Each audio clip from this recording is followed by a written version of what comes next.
Chapter 85. The next day, the Academy arranged a course of mathematics. However, the atmosphere in the study room today was somewhat different from yesterday. The students beside the desk listened silently to the professor's lecture, but their minds had already drifted elsewhere, to the place called the old library. Obviously, many people had experienced the same situation as Ninkei yesterday. On the contrary, it aroused the unwillingness of these young students and their will to challenge. As the bell rang, the mathematics professor gently flicked his sleeves and announced the end of the class. The study room burst into an uproar, and all the students rushed out, running towards the wooden building deep in the academy. The professor had seen the performance of the new students many times. He just smiled and shook his head without saying anything. Chu Yuxian, who did not go to the old library yesterday, also wanted to explore it today after hearing about the magic of the building from his classmates. He called Ninkei and rushed out. Ninkei seemed to be very peaceful today and was not in a hurry at all. After walking out of the study room, he did not rush to the old library, but walked along the stone path to the kitchen. Ninkei ate a chicken drumstick and 3 raw eggs for lunch for 2 people. He slowly finished all the food in front of him and looked up at the empty kitchen. He touched his slightly bulging abdomen with satisfaction. Walking out of the kitchen and stepping on the quiet stone path around the wetland reeds, he still did not rush to the old library. Instead, he walked slowly around the wetland lake 3 times until he was sure that the food in his belly had been digested and turned into the heat needed by his body.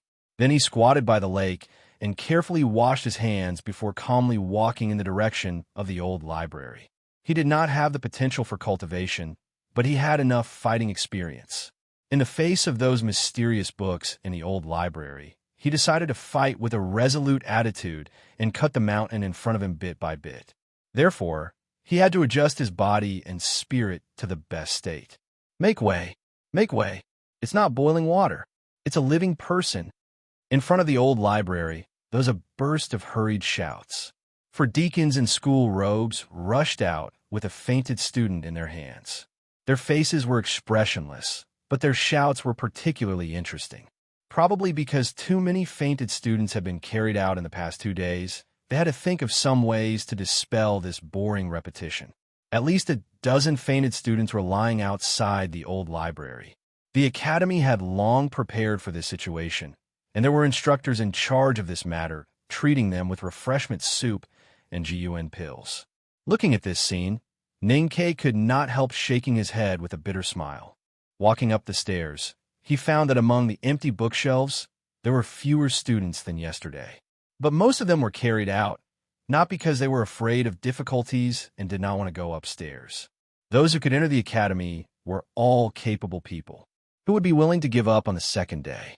But looking at those young students' pale faces and swaying bodies as if they were drunk, Ninkei was afraid that none of them could hold on for too long. From time to time, dull thuds could be heard, like the sound of ripe fruits falling onto the ground in autumn. The students beside the bookshelves kept falling down, either convulsing and fainting or foaming at the mouth, looking at the sky listlessly. It was a very miserable sight.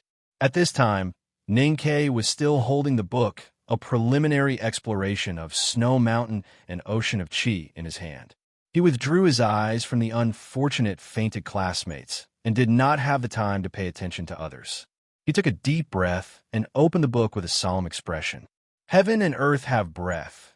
It is called breath. The difficult climbing of the book mountain had to start from the first step because he only remembered holding this book before he fainted yesterday, but did not remember what he had read and where he had read. He had foreseen in advance how helpless and repetitive the process of reading would be in the future, and every time he began, he would have to start from the first sentence. As expected, the handwriting on the thin book became blurred again. Those clusters of ink stains, like ink drops falling into the clear water urn, quickly dispersed. Ninkei was unmoved and continued to read quickly. Man is the spirit of all things, so he can understand the way of nature. The willpower is the psyche power.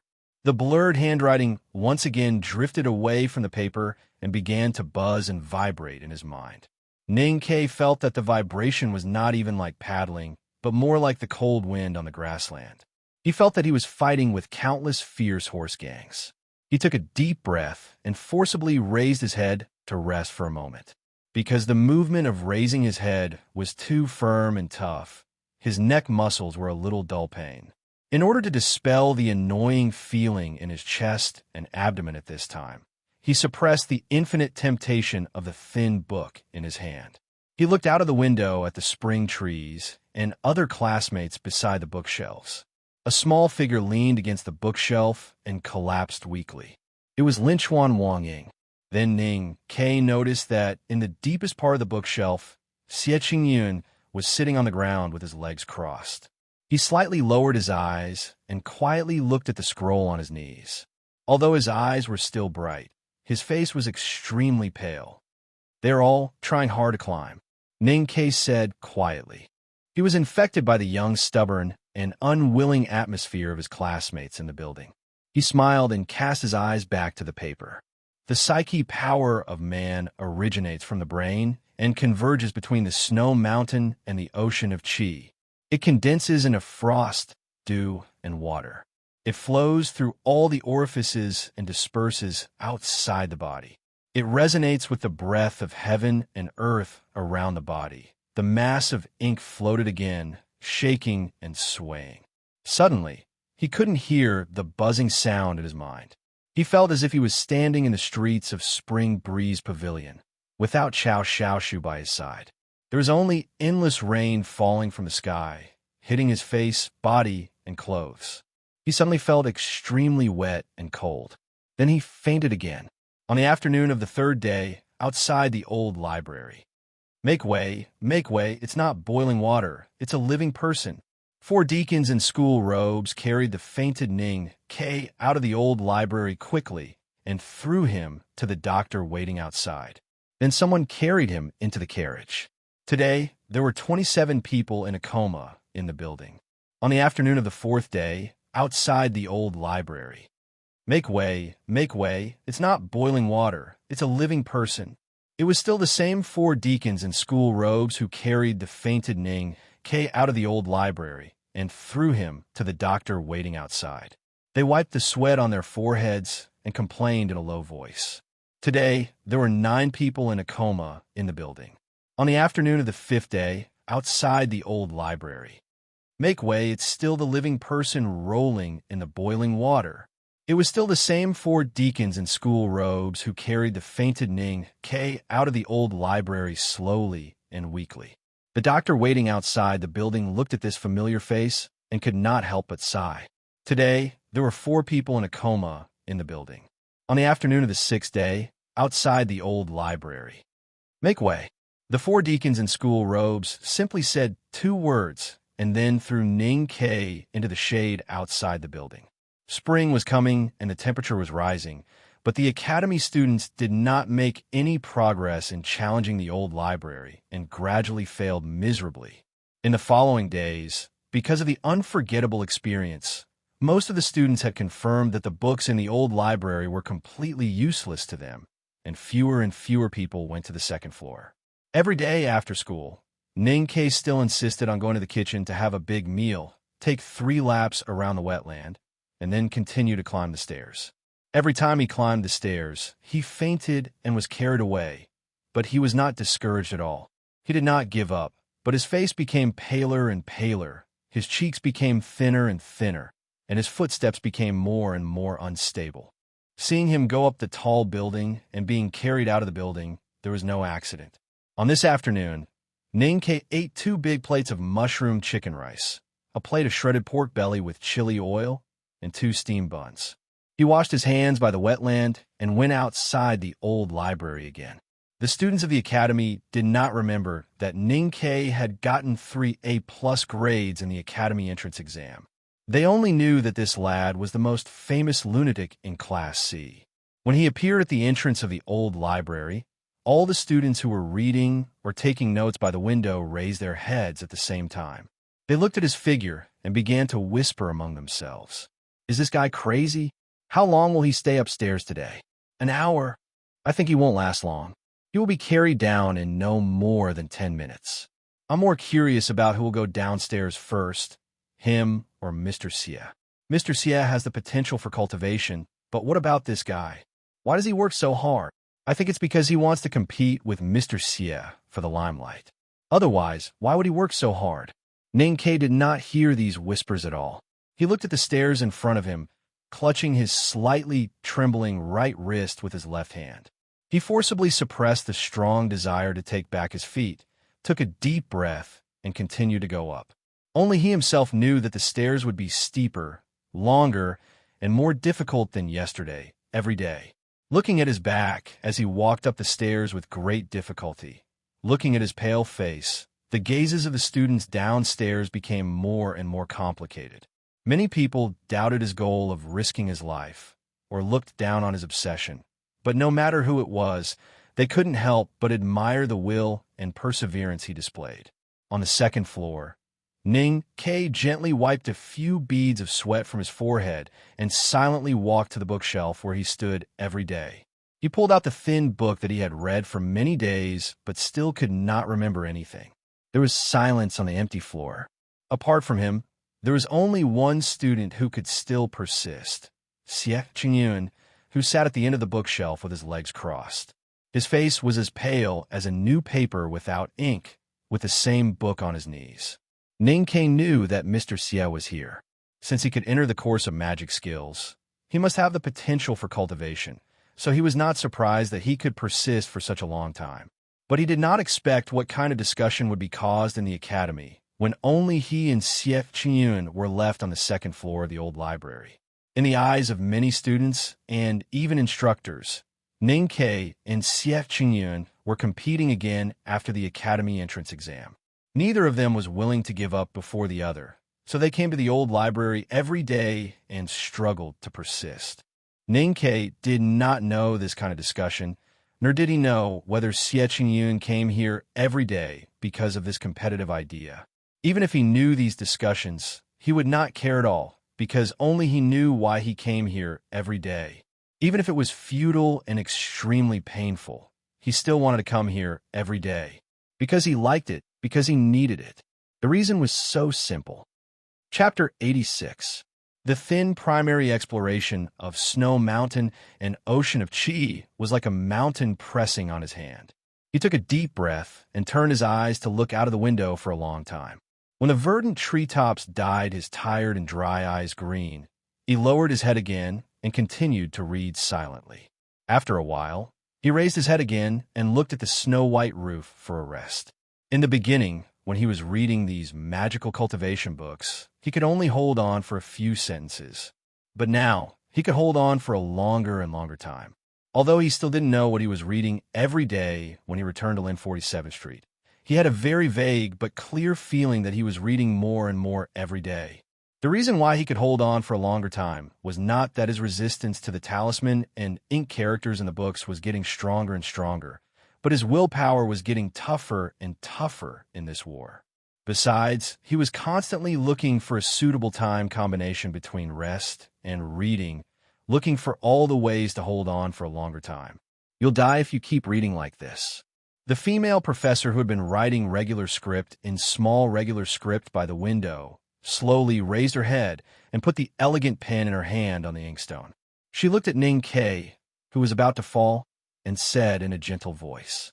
Ning Ke slowly closed the book, turned around with difficulty, and made a deep bow to the female professor by the window.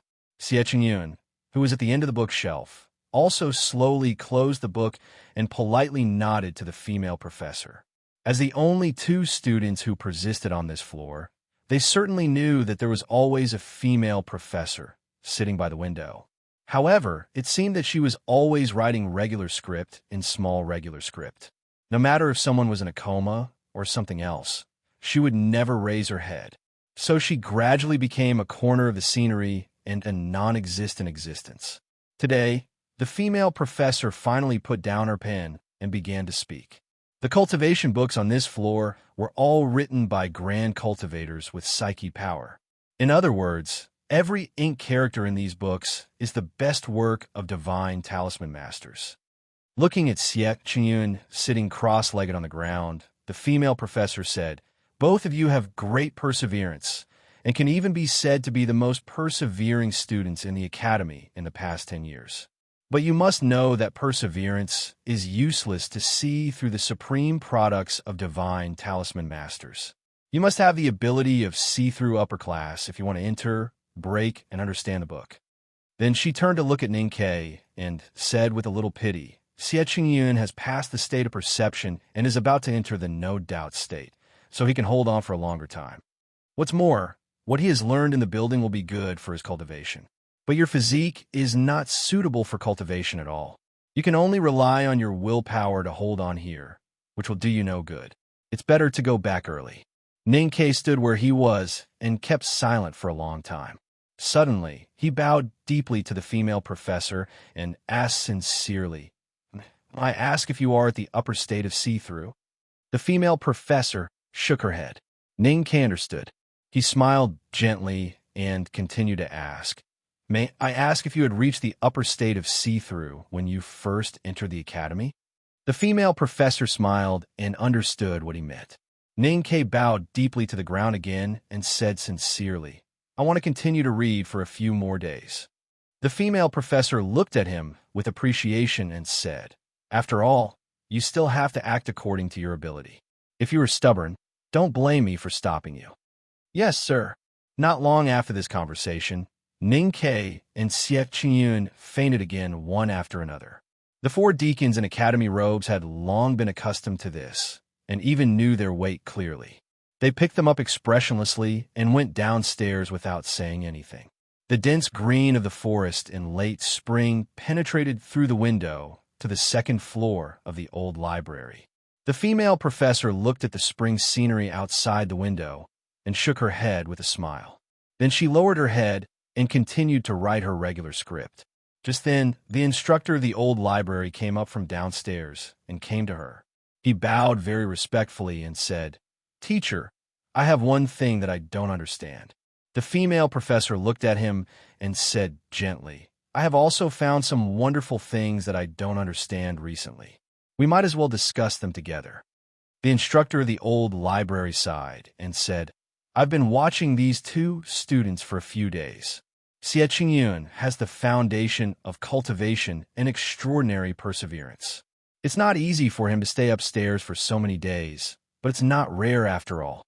But Ninkei is obviously immortal, so why can he stay for so long? It doesn't make sense.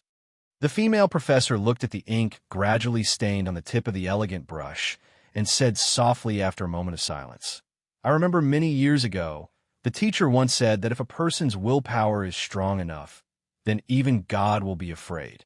I think this child named Ninkei is probably such a person with strong willpower. For the next few days, things seemed to be as usual. They attended classes in the morning, had lunch at noon, and went upstairs in the afternoon. Under the gaze of all the students and instructors of the academy, Ninkei and Xie Qingyun went upstairs one after another and were carried out one after the other. Just when this situation seemed to become a daily scene, there was finally a new change. Ninkei asked the instructor and found out that he could bring shell-free, oil-free, and crumble-free food into the old library. So he brought a few pieces of white bread with him today. However, he was stopped by someone when he was about to enter the old library. How long are you going to be angry? Situ Alan held Jean Wutsai's little hand and looked at him angrily. Looking at his pale cheeks, she softened her heart and said in a low voice, Now the whole academy knows that you are the most persevering students. Why do you still want to continue? Ninkei rubbed his sore eyes and looked at her inexplicably, as if he did not understand what she said. In fact, he did not understand. However, this expression was more like some kind of provocation in the eyes of the onlookers. Situ Ilan said angrily, Look at you now. You have dark circles and a pale face. You will be blown down by the wind, just like that lecher Chu Yuxian. We all know that you can't cultivate like us. In this case, what's the point of you going upstairs? Why do you still have to fight with Xie Qingyun and continue to go upstairs? Chu Yuxian squeezed out of the crowd and held Ninkei's left arm. He looked at Situ Alan and raised his eyebrows, saying, Miss Situ, although you are the daughter of Yun Hui General, some words can't be said. I am lecherous, but not a ghost. Then he turned to look at Ning Kei's pale cheeks and said with great sincerity and regret, "But to be honest, I also advise you not to go upstairs. Why do you have to be angry? Even if you give up now, you, an ordinary person, have fought with the cultivation genius Xie Yun until now. Who wouldn't praise you?" Ning Kei smiled and looked at the crowd in front of him. He said, "I think you really misunderstood. I just want to go upstairs to read. It has nothing to do with being angry or fighting. I think Xie Yun also thinks so. You don't know what he thinks." Situ Ilan looked at him and said seriously, "Xie Yun only has one purpose to enter the academy, and that is to enter the second floor. If he can't even compete with you, how can he have enough confidence to enter the real second floor?" The second floor? Ning Kei frowned slightly and felt that he had heard this saying somewhere. He scratched his head and said, "Don't Xie Yun and I read books on the second floor every day? You don't even know the second floor? Then why do you work so hard to go upstairs every day?" Situ Ilan opened her eyes wide and looked at him as if she was looking at an immortal. She explained in surprise, "The second floor of the academy is not the second floor of the old library. It is a very wonderful place. All the real sages have studied on the second floor. I heard that there are many super-mundane sublime beings in it. What does it have to do with upstairs?" Ning Kei pointed to the roof blankly. "Because the door to the second floor is on the second floor of the old library." Situ Ilan said grumpily, "I know it's a little hard to say, but you only need to know that it is very difficult to enter the second floor of the academy. I heard that only 7 or 8 people have entered in the past 10 years. Since you don't have this idea, why do you want to get involved with Xie Yun?" Ning Kei looked at her and said with a smile, "You mean, in order not to affect Xie Yun's cultivation and not to hurt his confidence to enter the second floor, you should ask me to give up voluntarily?" As soon as these words were spoken, the surrounding crowd went silent because such a request didn't make sense no matter what, and it seemed to be extremely rude. Jean Wucai, who had been standing silently beside Situ Ilan, bit her lower lip and broke away from her companion's hand. She walked to Ning Kei and bowed very seriously. She said in a slightly trembling voice, "Student Ning, please help me. Xie Yun."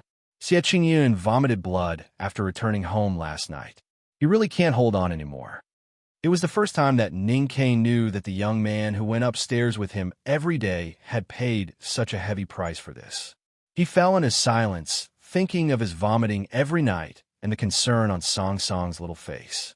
At this moment, Zhong Dajuan looked at him coldly and said, "Do you need to beg this kind of person in a humble manner?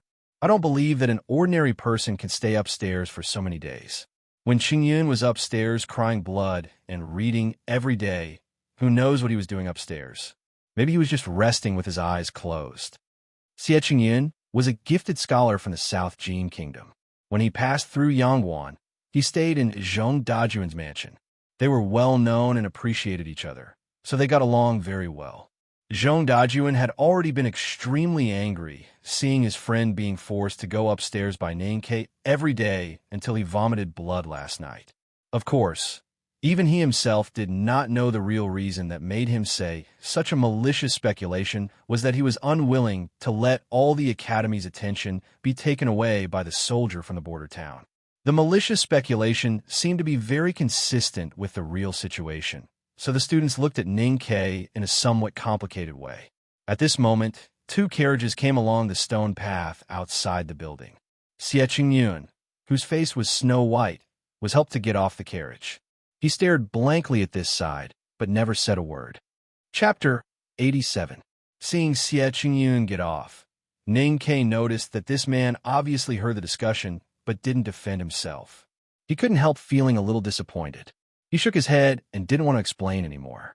Looking at the crowd, he said, "If you think I'm a villain, then you should persuade Xie Qingyun not to go upstairs. Why you have to be angry with me?" Seeing that he was not provoked by his words, Zhong Dajuan blocked in front of him with a gloomy face and said, "In any case, don't think about going upstairs again today." Ning Kei was slightly startled and then smiled.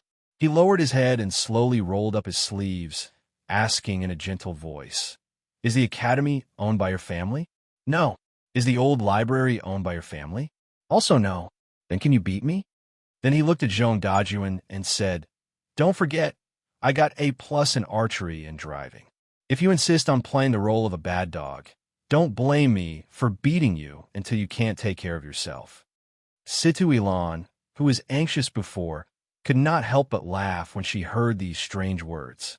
Then she looked at the sad and reproachful expression of her female companion beside her and realized that her laughter was extremely inappropriate.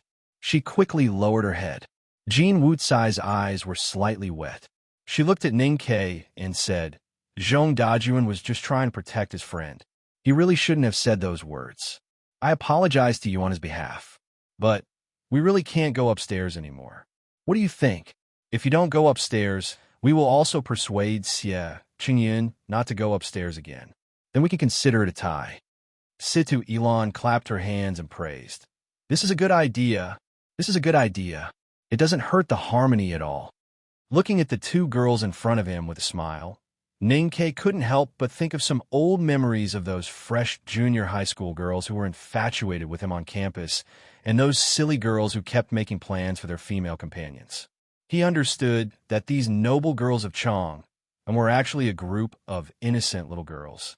He said, I have my reasons for going upstairs, which has nothing to do with fighting.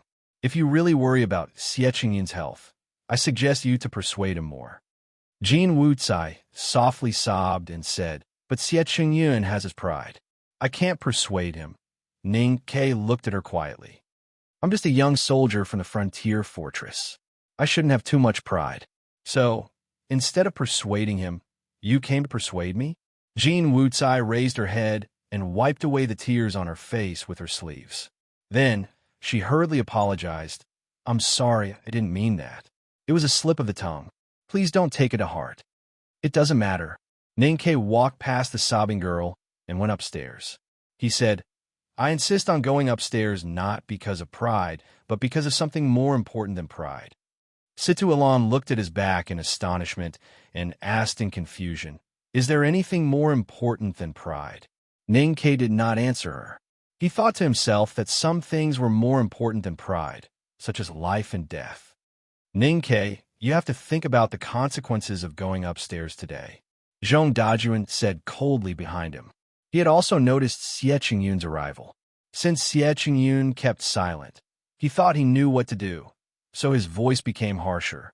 Hao Ian has given its people everything. All you need to do is accept it. At this time, there are so many people here.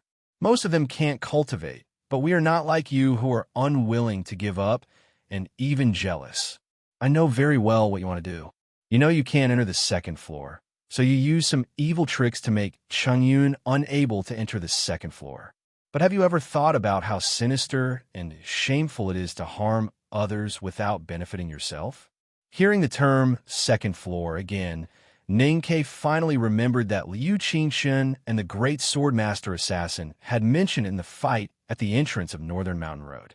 He could not help but stiffen slightly. A mere abandoned disciple of the academy became a great swordmaster of see-through state after learning on the second floor for a few days. The second floor of the academy, what kind of place was it? His silence and his slightly stiff body gave a wrong signal to the students in the building. They thought that Zhong Dajuan had hit the nail on the head and exposed his intention, so he was embarrassed and in the wrong. Just as the discussion gradually started, Ning Ke slowly turned around at the entrance of the stairs, with a trace of strong sarcasm on his pale and thin face. He looked around at the crowd and said, I didn't know what kind of shabby place the second floor was before, so I didn't want to enter it. Now that I know what kind of shabby place it is, I will definitely enter it. I hope no one among you will be surprised at that time. Zhong Dajuan was so angry that he laughed coldly and said, You still don't admit that you are jealous of Mr. Xie? There were 2 carriages parked outside the old library. One of them sent Xie Qingyun, who vomited blood last night, and asked for morning leave, to the front of the building. The other one was an ordinary carriage with indigo curtains, but no one got off and the curtain was still. At this moment, a cold voice suddenly sounded in the carriage with indigo curtains. I only know that the flowers in the greenhouse will be jealous of the high cliff snow lotus, but I never know that the goshawk in the sky will be jealous of the chickens on the ground. The voice was not so harsh, nor did it carry a strong sense of sarcasm, but it directly made the students inside and outside the old library silent. Zhong Dajuan's expression was extremely ugly, and Xie Qingyun's snow-white face even faintly showed a trace of irrepressible shame and anger. Because the words spoken by the person in the carriage not only raised Xie Qingyun to a very high position, as a snow lotus on the high cliff and a soaring eagle in the sky, but also directly regarded Xie Qingyun, the well-known talent of the aristocratic family in the South Jin Kingdom, as a flower in the greenhouse that had not been weathered by wind and rain, and those chickens pecking on the ground all day long. A simple sentence returned all the previous sarcasm to Ning Ke with countless times of strength. Everyone was shocked and looked at the carriage, wondering who dared to ridicule Zhong Dajuan of Yangguan and Xie Qingyun of the South Jin Kingdom. Just when Zhong Dajuan was ready to ridicule back, and some people were ready to speak angrily, the person in the carriage with indigo curtains continued to speak indifferently, aiming at the two noble ladies of Chong, and who were inexplicably nervous at the moment. Since his skills and perseverance are not as good as others, then he should sharpen himself well and seek the final victory. How can he let a woman plead for him? Wu Tsai, you have been a smart and sensitive girl since childhood. How can you become so stupid these years? And Elon, you even helped the people of the South Jin Kingdom to ridicule the Tangs. Where's the strength that you used to ride a horse on the street when you were a child, crying and holding your father to go on an expedition to the South Jin Kingdom? Strength is not proved by ridicule. Our Tang Empire relies on swords and arrows after all. Go back and reflect on yourself. The person first ridiculed Xie Qingyun of the South Jin Kingdom, and then severely reprimanded the two noble ladies of Chong.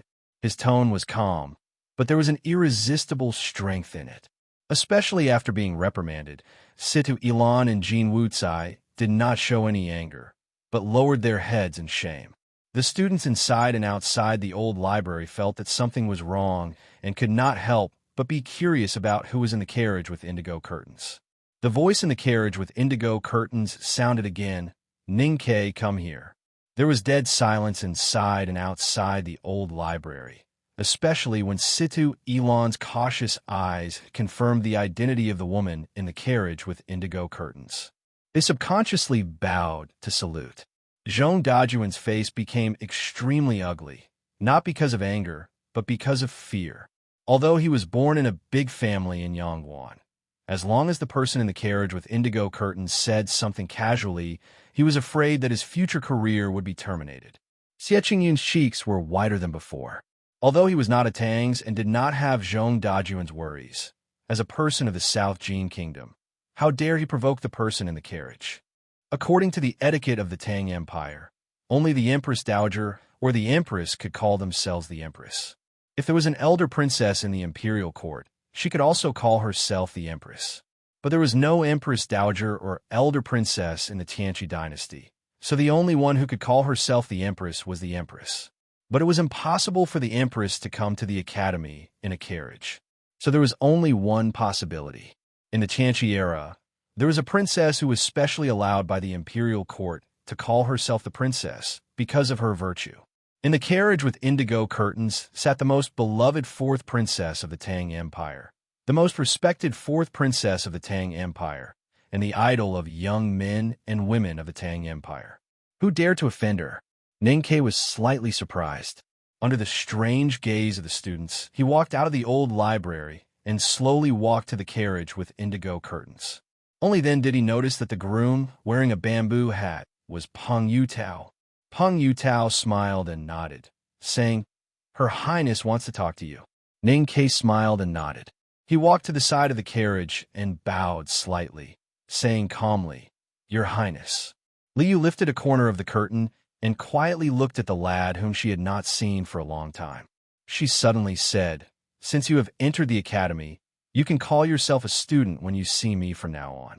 Ning Ke looked at the beautiful and pleasant face through the corner of the curtain. He did not know why he suddenly thought of the bonfire at the entrance of Northern Mountain Road. He smiled and lowered his voice, saying, Since you're not a teacher of the academy, why should I be your student? Li was slightly stunned. She did not expect that this naughty lad would still be so naughty even after she had regained her dignity as a princess. She could not help but slam the curtain heavily and said coldly, I came to the academy for some business today. I thought that you were studying in the academy, so I came to visit an old friend. I mainly wanted to tell you that I miss Sang. Tomorrow, bring her to the princess mansion for me to see. At this time, separated by the cyan curtain, Ning Ke could not see the face of the maidservant, which reminded him of the maidservant at that time. Ning Ke became much calmer and more normal. He bowed respectfully and said softly, Your Highness is considerate. The curtain was lifted again. Liu quietly looked at his pale cheeks through the gap and slightly frowned. After a moment of silence, she said, I heard that you go upstairs every day these days. I advise you to take care of your body. Don't lose your life in a fit of pique. Why do you have to be angry with these people? Saving your life to serve the country is the right way. Ning Ke straightened up and was about to explain, but he did not expect the indigo curtain carriage to leave. Chapter 88. The carriage with the indigo curtain slowly moved away along the stone path by the wetland. The seemingly flat slate was uneven, so the soles of the shoes would not slip easily, but the hard wheels would be violently shaken. In the carriage, Liu, the fourth princess of the Tang Empire, was in a daze, holding her chin. She was a little annoyed, so she increasingly felt that Ning Ke was very annoying. She came to the academy today for nothing else but to see Ning Quebec. She wanted to see how the lad who had accompanied her back from the grassland had become. She wanted to know what was so special about the guy who had refused her recruitment, but had followed Old Chow from the Spring Breeze Pavilion to kill on a rainy night and caught the attention of Su Chongshan. The most direct reason was that 2 freshmen in the academy had entered the second floor of the old library for more than 10 days in a row. This strange thing had spread out of the academy and reached her ears. When she knew that one of the freshmen was Ning Ke and thought of Liu Qingchen's evaluation, she could no longer suppress her curiosity and decided to come and have a look. At first glance, it was still that ordinary but childish and clean face. There were still a few freckles and shallow dimples, but his face was much paler than before and looked extremely unhealthy. She did not know why. Looking at Ning Ke's pale face and the stubborn and sarcastic expression on his face, she was a little annoyed. If it were not for Zhong Dajuan's sarcasm, which irritated her, perhaps she would not have asked him to come. Ning Ke walked into the old library, and the eyes of the surrounding students were completely different from before. They were full of shock and confusion. Everyone thought silently in their hearts. Could it be that the record on the academy's roster is wrong? This person is not a soldier from the city of Wei, but a disciple of a big family in Qinghe Prefecture, as the original legend says. If not, how could the fourth princess know him and even specially summon him to the carriage for a few words? Situ Ilan slightly tilted her head and curiously looked at him, probably also guessing the relationship between him and the princess. Jean Wucai hid half of her body behind Situ Ilan and was a little ashamed to look at him. Princess Liu had personally ridiculed Ning Ke, who dared to continue to question him. The embarrassed Zhong Dajuan had hidden somewhere at this time, while Xie Qingyun stood outside the crowd with a pale face, looking a little lonely. Chu Yuxian walked to Ning Ke's side and looked at him in surprise. He said in a low voice, "No wonder Mistress Jian didn't want to take your money. I didn't expect you to have such a strong background. According to the temperament of Situ Ilan and the other girls, even if you bring out the prince today, it may not work. Only the fourth princess can deal with them." Upon hearing this, Ning Ke became interested and asked, "What's the reason?" Chu Yuxian laughed and said, "The reason is simple. The so-called Chang, an army of women, was originally created by the fourth princess when she was bored. Noble ladies like Situ and the others were all brought up by the princess." Ning Ke smiled and did not explain the relationship between him and Princess Liu. He did not have the thought of using the tiger's skin to make a coat, but he was willing to make this relationship even more ambiguous.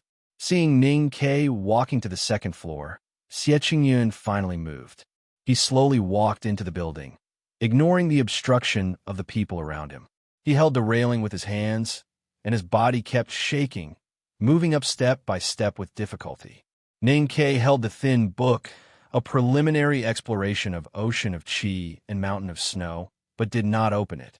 After Xie Qingyun walked past him to the deepest part of the bookshelf and sat down cross-legged as usual, he suddenly said, "You may have your pride, but I also have my own needs. You're the god's favored one, while I'm just a desperado who wants to live. There's a big difference between the two. I suggest you don't lose your life in order to compete with me for a short time." When Xie Qingyun walked past him, he saw the book in Ninkei's hands tightly closed. He thought that Ninkei was angry at his previous silence downstairs, so he wanted to continue to gamble with his life. But he did not expect that Ninkei would say such words. The gifted scholar from the South Jin Kingdom, who had been intelligent since childhood, kept silent for a long time and stared blankly at the pages on his knees. No one knew what he was thinking. Then he stood up with difficulty by holding the wall, made a deep bow, and slowly walked downstairs. The deepest part of the bookshelf was close to the west window, where the sun could be seen in the afternoon. Ninkei walked there with the thin book and sat down in the warm sunset. He sat down cross-legged on the floor, where Xie Qingyun had sat for many days. After closing his eyes for a long time, he gently rubbed his pale and thin cheeks, opened the book with a smile, and continued to read. You can make some notes. Although they can't be copied or taken away, they may be helpful. The female professor in a light-colored robe was standing beside the new branches of an old tree by the east window. She did not even raise her head. She was concentrating on her small, regular script. If Ninkei had not confirmed that he had heard her, he would have suspected that she had not spoken. He was slightly startled and stood up. He walked to the table beside the west window and looked at the writing brush, ink, paper, and inkstone on the table. He sat down after thinking for a long time. He picked up the ink block with his fingers and began to grind it in the clear water. The books in the building were strictly forbidden to copy. Even if you wanted to filter the divine talisman characters on those cultivation books in your mind and copy them on the white paper, it was not feasible. Ninkei tried to meditate. When the fragments of memories flashing through his mind were turned into characters and left on the white paper, the characters in his mind would disperse like smoke and could not appear at all. And according to the rules of the old library, no traces could be left on the books. Ninkei did not know whether the instructor would find out if he played tricks on the books. But he had never tried to play this kind of trick these days. Countless battles of life and death over the years had long made him understand that in the face of the mountains that had to be crossed, any trick would be very stupid. At that time and place, what you needed was the kind of great wisdom that was close to foolishness. What should I write? In this case, what kind of words could be considered as notes? Ninkei held the writing brush for a long time, but he could not write anything on the paper. Because he had forgotten what he had read in the thin book before, he did not know what to write on the paper at this time. Maybe these things that I've been doing with my life are meaningless in themselves. He smiled slightly self-mockingly. Thinking of the hard work these days, the painful tossing and turning every night, and sang applying a hot towel to his forehead every night, he inevitably felt a little sad and lost. It was really so difficult for an ordinary person to step into the world of cultivation. No matter how hard you tried, it seemed that failure would only make it more tragic. With a light paw sound, the brush that was full of ink hovered in the air for too long. A drop of ink dripped down and landed on the snow-white paper. The ink quickly spread along the fibers of the paper, blossoming into a ball of irregular beauty. Ninkei lowered his head and looked at the ink stain. Suddenly, his heart fluttered. The sadness and disappointment in the deepest part of his heart were washed away and turned into absolute calmness. At this moment, he understood everything. Not every love story had a beautiful memory. Not every fairy tale had a happy ending, and not all efforts would be rewarded. Even if he tried his best, it was difficult to decide what he would get in the end. Then, he should just enjoy the process. If the writing brush could not write down any profound words, then there was no need to write them down. If he did not know what to write, then he would write something else, such as his mood, his own experience, his feeling in the building, the picture of the quiet female professor by the east window, the old tree with new branches, the sunset by the west window, the momentary afterglow when the candle was cut off, a higher floor, a higher floor. All the previous worries are over now. I was originally a wood-chopping lad by the Shubby Lake. Why should I imitate others to say that the weather is cold? You should know that it is not autumn yet. He picked up the brush and began to write casually on the paper. He didn't have any specific thoughts in mind. He was just writing according to his thoughts at this moment. As the tip of the brush wrote clear and beautiful words on the paper, the feeling of extreme annoyance in his chest seemed to be gradually erased by the brush, disappearing without a trace. I have been in the building for 17 days. I have practiced hard every day, but I could not cultivate the words into my heart. I could only watch them slip away. I have been sober and have fallen into a dark and sweet dream for no reason, but they are always not there. If they are illusory on the paper, why can I see them? If they are real, why can't I remember them? If they exist between reality and illusory, is the ink that wrote them real or illusory? Is the paper that carries them real or illusory? Since he was just casually expressing his mood, Ning K suddenly did not want to write anymore. So he put down the brush and looked at the words on the paper quietly. When the paper was dry, he gently put it into the thin book and put the book back on the bookshelf. He turned around and bowed respectfully to the female professor by the east window before walking downstairs. For the first time in many days, he walked downstairs by himself instead of being carried downstairs. The female professor looked up at the young man's somewhat disappointed back and sighed softly. She silently thought of the rule set by her teacher in the old library. Among thousands of trees and thousands of sails, students were only allowed to choose one branch and one wind. Although this student was strong-willed and the psyche power accumulated in meditation was not weak, his snow mountain and ocean of chi acupoints were blocked. In the end, he could only end up vomiting blood and lying in bed weakly. Even if Hao Ian pitted his tenacity and granted him health, what was the use of watching him like this for another 80 years? The dusk gradually deepened and the night was coming. No one else went up to the second floor. The female professor packed up the ink, paper, and inkstone in front of her and walked along a side path in the building toward the back of the mountain. After a long time, the academy and the mountain behind the academy were shrouded in darkness. The academy buildings in the wide meadow were lit up and scattered everywhere like stars in the sky. In the depths of the silent second floor of the old library, a few strands of intricate carvings on the bookshelf against the north wall suddenly brightened for a moment and then slowly slid to the side silently. A fat young student in a dark cyan academy robe squeezed out from the gap, panting. He angrily looked back at the bookshelf and complained, "I don't know who designed this thing. Didn't they know to make the exit bigger? Didn't they think that the academy would also recruit a few fatties?" The fat lad mumbled to the bookshelf and mumbled, "Second brother is a bad guy." He insisted on using the entry-level books as a bet. Although I, Chun Pippi, am a rare genius, how can I still remember the things I read when I was young? Talking to himself, he pulled out a thin book from the bookshelf and looked at the words, "A Preliminary Exploration of Ocean of Chi and Mountain of Snow" on the cover. With satisfaction, he gently patted it. As he patted, a very thin white paper flew out. Chapter 89.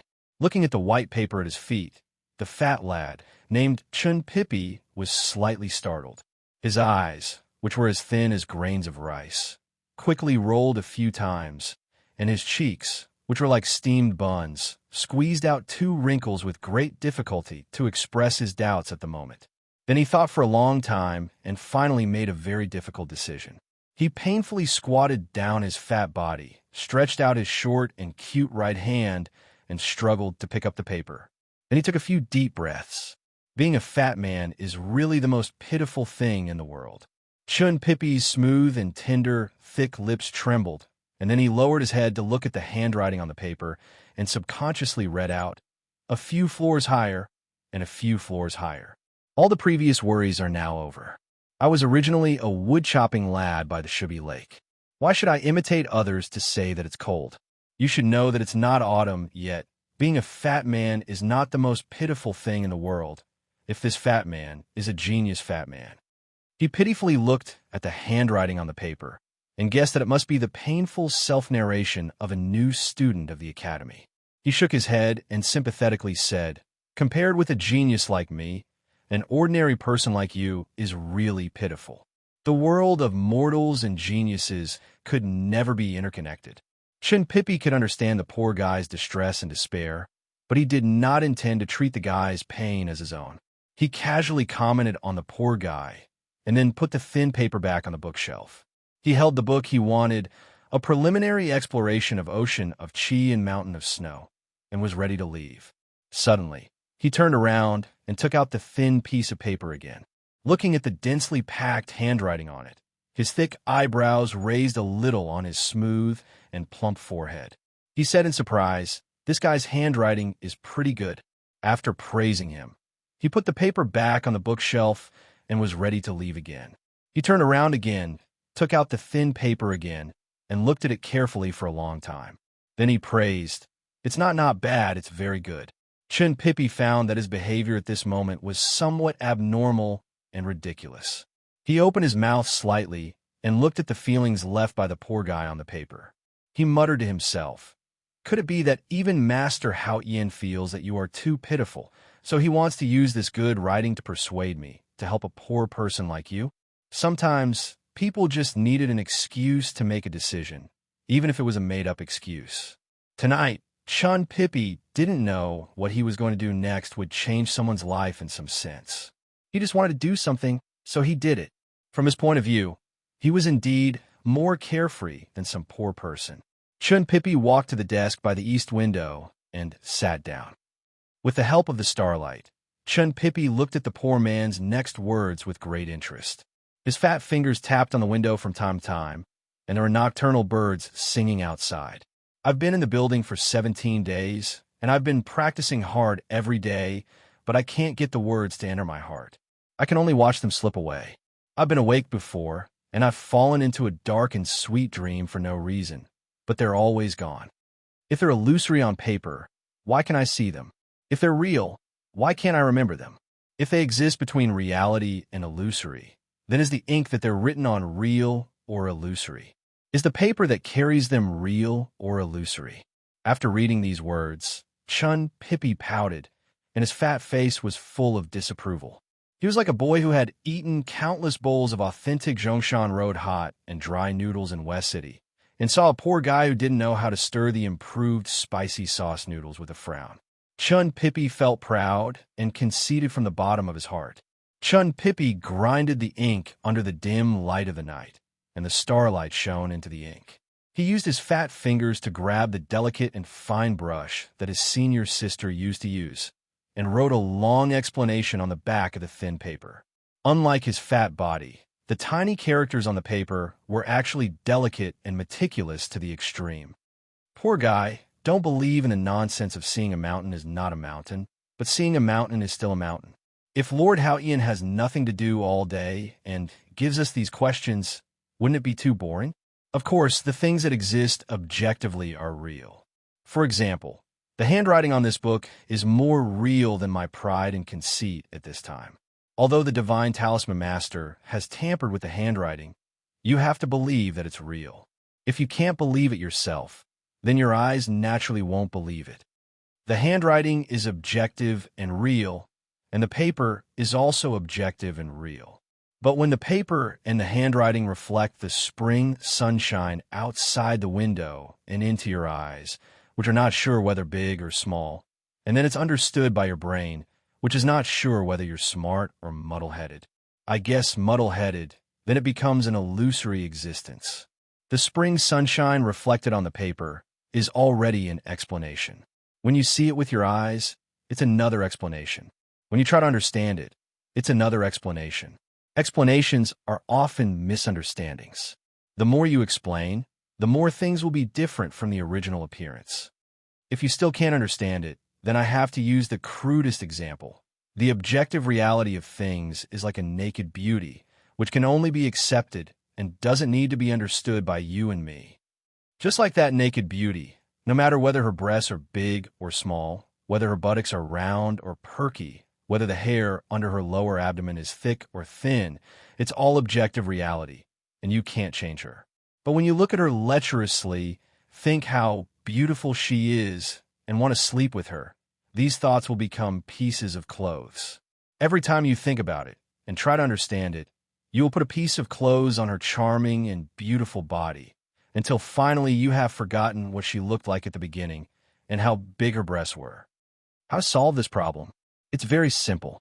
Remembering the moment when he first saw her naked, no matter if she was the saintess of the Great River Kingdom or Yi Hong Yu of the West Hill Divine Palace, he directly went up to her and simply and violently fucked her, regardless of whether she was the saintess of the Great River Kingdom or Yi Hong Yu of the West Hill Divine Palace.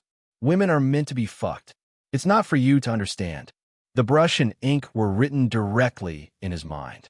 Chun Pippi threw the book on the ground, and his face was full of spirit and satisfaction. He had been regarded as a rare genius since he was a child.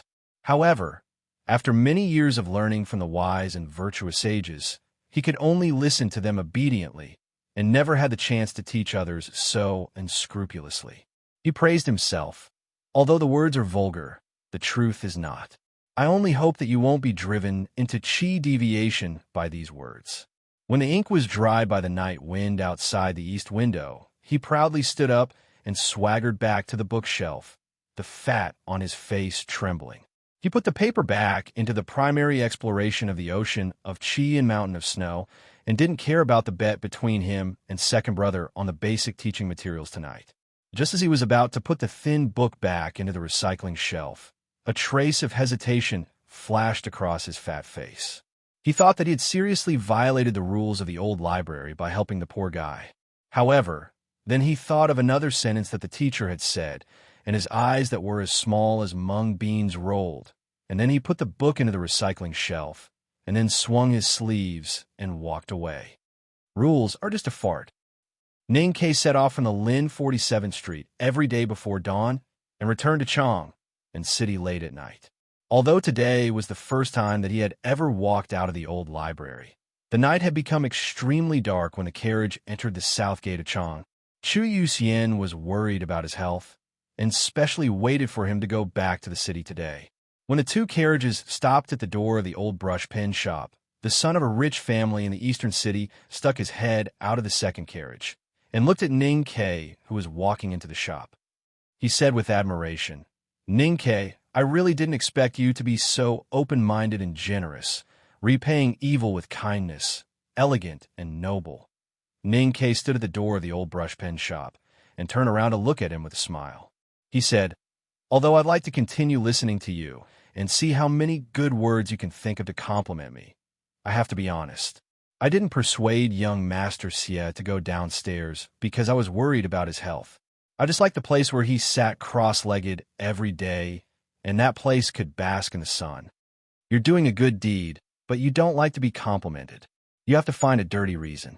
Chu Yuxian scolded him with a smile, and then ordered the servant to drive the carriage away from the Lin 47th Street. Ning K smiled and waved his sleeves to drive them away. Then he walked into the shop, took the towel from Sang Sang, and covered his face with it. Then he collapsed in the armchair, as if all his bones and strength had been sucked out. Since he started to go upstairs, every night when he returned to the Lin 47th Street, there would be a hot towel to help him recover. Sang Sang calculated the time of his return very accurately, and then soaked the towel with boiling water to ensure that the temperature was good. Under the steaming white towel, Ning K's tired voice came out, "I still don't have a good appetite today, so I'll make a bowl of noodles with fried eggs." Sang Sang softly agreed, but did not leave. She stood quietly beside the round chair and looked at the towel and steam on Ning K's face. After a long silence, she suddenly said, "Young master, tomorrow don't go." Although Ning K could still talk with others in the academy, and could even tell a few naughty jokes with Chu Yuxian, only he and Sang Sang knew how much damage he had done to his body and spirit. Every day when he returned to the city from the academy, he was in so much pain and weak that he did not even have the strength to speak. Because of his severe vomiting, He had to use a lot of willpower to swallow his dinner every night. Hearing Song Song's voice, Ning-Ke looked at the white velvet forest in front of him and felt the spicy heat and humidity between his mouth and nose.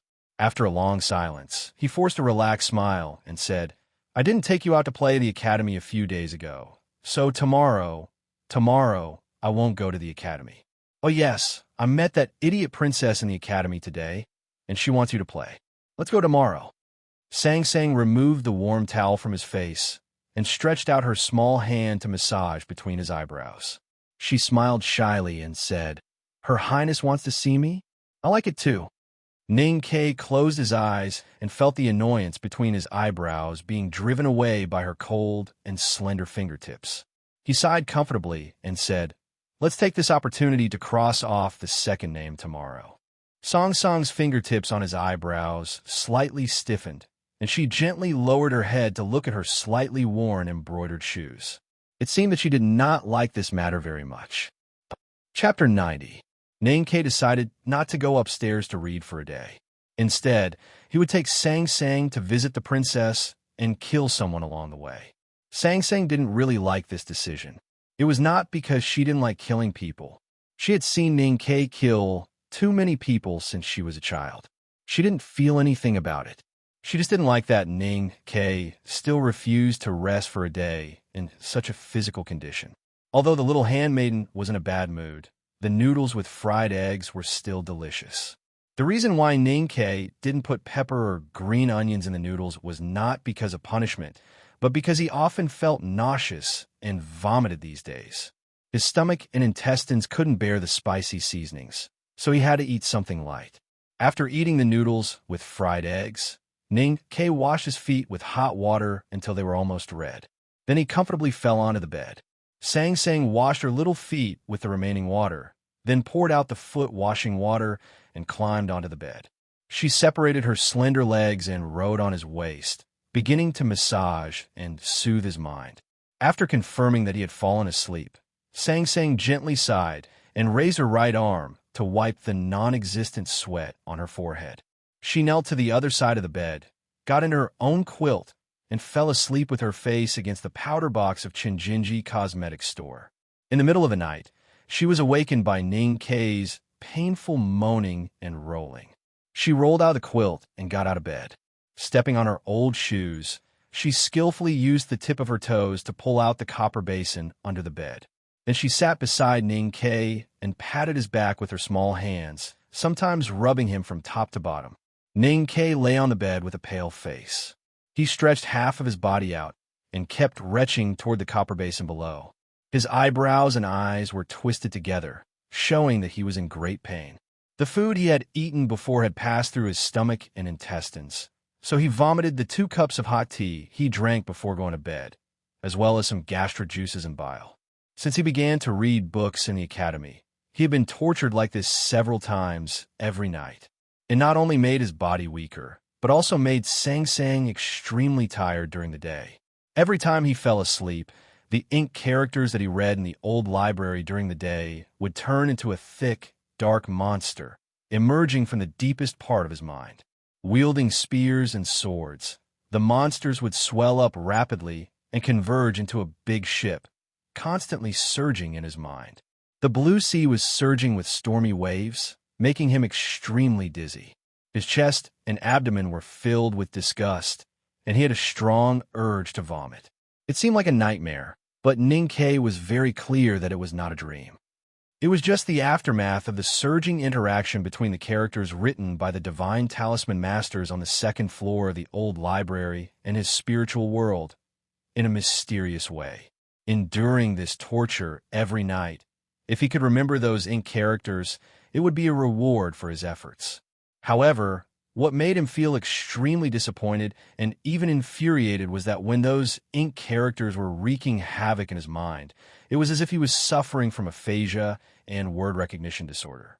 He clearly saw those ink characters appear clearly in front of him, and they looked so familiar, but no matter how he opened his mouth, he could not read them, and he could not recognize what they were.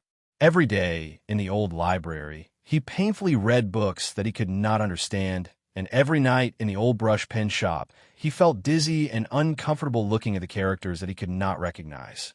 It was not just one day, but many days. If it was someone with a slightly weaker willpower, he might have already given up. But for Ning Ke, this kind of inhuman pain and torture was the best opportunity he could find in his 16 years of life. Unless there was no hope in the end, he would never give up. There was a saying that the person who understood you the most was your enemy. This saying was not wrong. In this world, the person who understood General Xiaohou the most was definitely Ning Quebec. However, this saying was not complete because no matter how one thought about it, the person who understood you the most was still you. Ning Ke knew himself very well, so he knew that he would never turn back until he was at the end of his rope.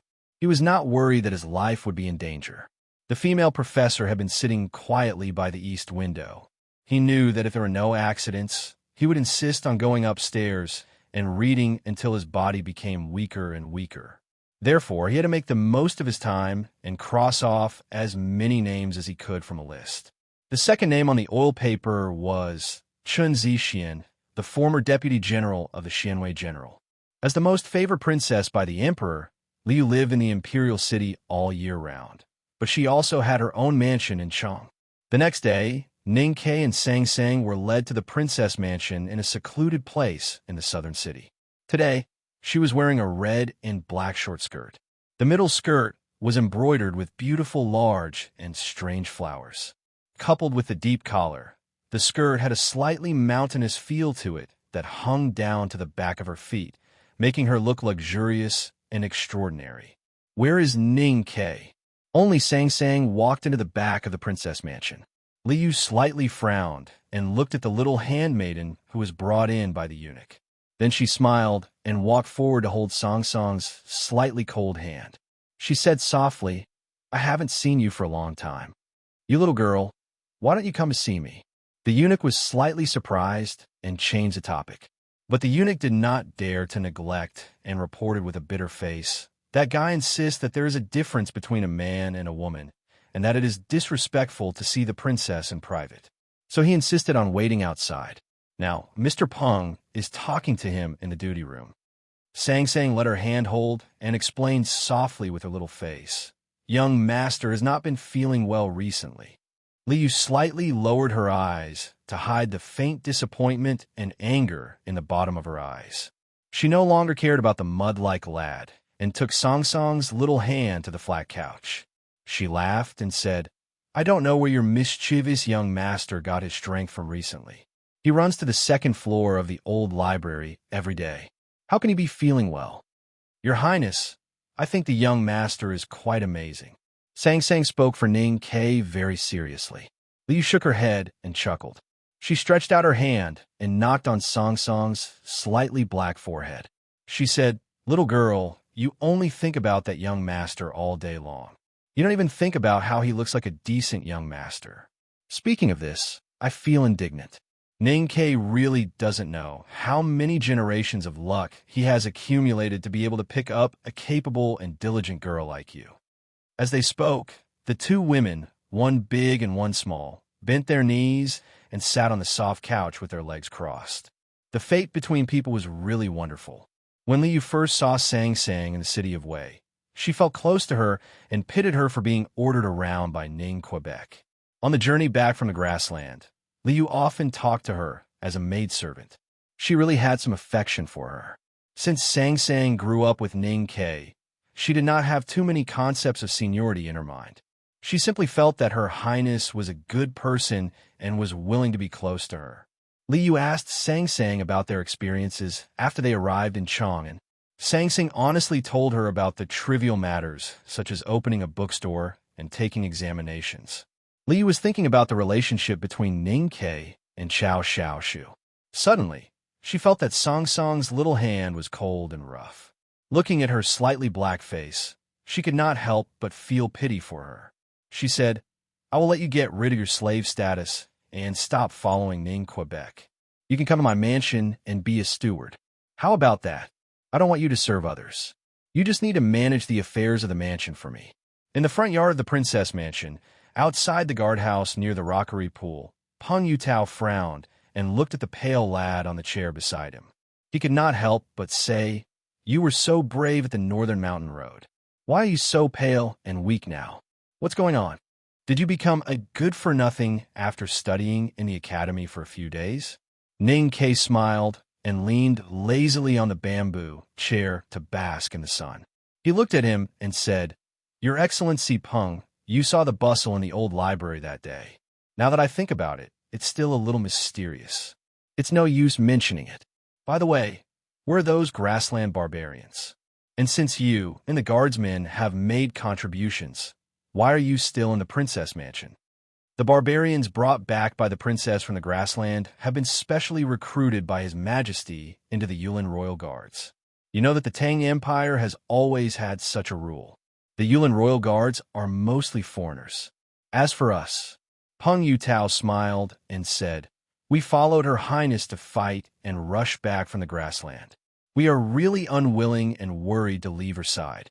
The palace has the same idea. So although I am now the deputy commander of the Valiant Cavalry Battalion, I mainly follow Her Highness." The deputy commander of the Valiant Cavalry Battalion was a truly important position. Ning-Ke congratulated him repeatedly, and then suddenly thought of the fight at Spring Breeze Pavilion that night. He could not help but be slightly startled, thinking that this position was probably vacated that night.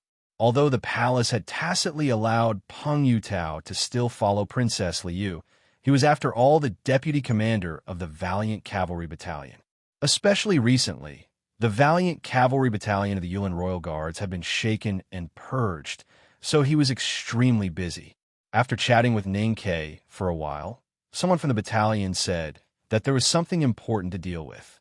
He apologized to Ning-Ke twice and hurried away.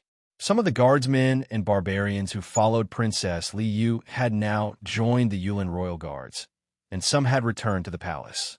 At this time, the guardsmen in the Princess Mansion basically did not know Ning Quebec. But seeing that Deputy Commander Peng Yutao was so polite to this lad, and knowing that Her Highness had specially summoned him, no one dared to be disrespectful to him. Ning-Ke knew why the dignified deputy commander of the Valiant Cavalry Battalion was so polite to him. He had saved everyone's lives at the entrance of Northern Mountain Road, and the Tangs respected heroes very much. Both sides had forged a friendship through fighting on the journey. More importantly, perhaps Peng Yutao had already sensed that the princess had the intention to recruit someone again. This was also the reason why Ning-Ke did not enter the back garden of the Princess Mansion today. Now the focus and goal of his life were on revenge and the academy. He dared not get close to the struggle of the upper class of the empire, and based on a cold guess in the bottom of his heart, he subconsciously wanted to stay away from Her Highness. Although he had been dragged into the struggle of right and wrong after the battle with Cao Xiaoshu that rainy night, whether he was willing or not, he was very clearly aware that he was still just a nobody. It was okay to follow Cao Xiaoshu to fight in Jianghu at night for the palace, but to jump out of the gutter and directly confront those big powers, a nobody like him could die inexplicably and quietly at any time. Just like the general's mansion that had been destroyed, or like Shu'er who had closed his eyes under the wall not long ago. Chapter 91.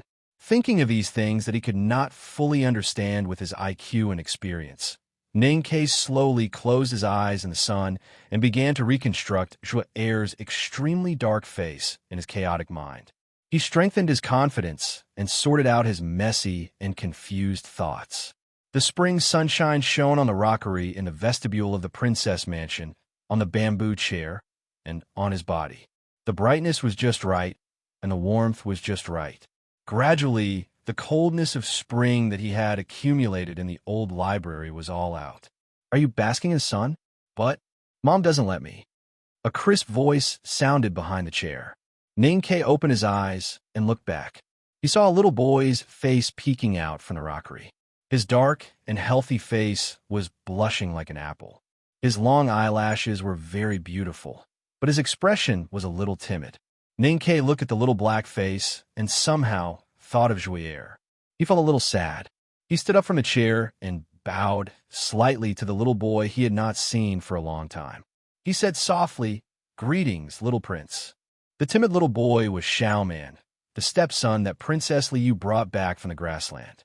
Ningke had a lot of contact with the little boy on the way from the city of Wei to Chong, and especially after the bloody battle on the northern mountain road. "Why doesn't Her Highness let you bask in the sun?" he asked with a smile. "Mom said it's easy to tan." Xiaoman looked at Ningke seriously and explained, "I'm Mom's son, the grandson recognized by His Majesty, and the proudest noble of the Tang Empire. So I can tan, but not too much." Ningke could not help scratching his head when he heard the little boy's answer.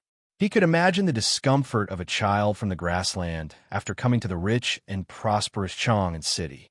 He just did not expect that the princess would love and educate the little prince so strictly. He explained with a smile, "It's good to bask in the sun occasionally." It was quiet in the vestibule.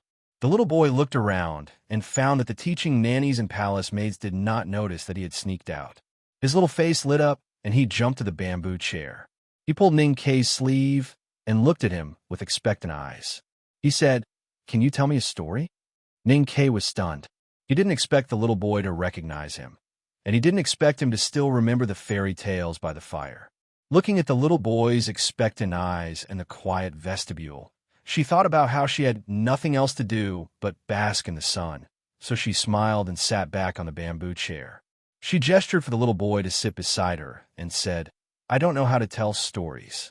The ones I told you last time should be called fairy tales." "What's the difference between fairy tales and stories?" Buchi asked curiously. Ningke replied, "The story is very complicated, but the fairy tale is very simple and very happy." Xiaoman laughed happily and said, "Then I want to listen to fairy tales." Ningke recalled some scenes from the past and could not help but smile. He said, "This happens to be what I'm best at." Xiaoman moved her body closer to him and prepared to listen attentively. Ningke thought for a moment, looked at him, and said, "You are a little prince on the grassland. Then I'll tell you a fairy tale about a little prince. Okay?" Xiaoman said excitedly, Okay. Ningke lay on the bamboo chair and looked at the sky. He said, "There are pythons in the forest. They are very big. After they catch their prey, they don't need to chew it. They just swallow it directly and then sleep for 6 months, using this time to digest the food in their stomachs." Xiaoman opened his eyes wide and said in horror, "That's terrible. Don't they say that fairy tales are all happy?" Ningke glared at him and thought that he was not as obedient as Sang used to be. He said, "It's just the beginning. Don't worry. When I heard this story, I was more interested in the things in the forest, so I drew a picture according to my imagination. It was a big python swallowing a big beast. I showed the picture to other adults and asked them if they were scared. They said, 'What's so scary about a hat?'" Xiaoman clapped his hands excitedly and said, "I see. You drew the snake as the edge of the hat and the big beast as the middle of the hat. Is your picture not good?" Ningke was speechless and continued, "I didn't draw a hat. It was a snake swallowing a beast. Those adults, like you, couldn't understand it at all. So I just drew the situation inside the python's stomach." Xiaoman looked at him in confusion and asked, "Isn't it a fairy tale about the little prince? Where is the little prince?" "He will be out soon." Ningke explained, "He will be out in a little while." It didn't take long for the teaching nannies and palace maids of the princess's mansion to find the vestibule. At this time, the princess also finished catching up with Sang.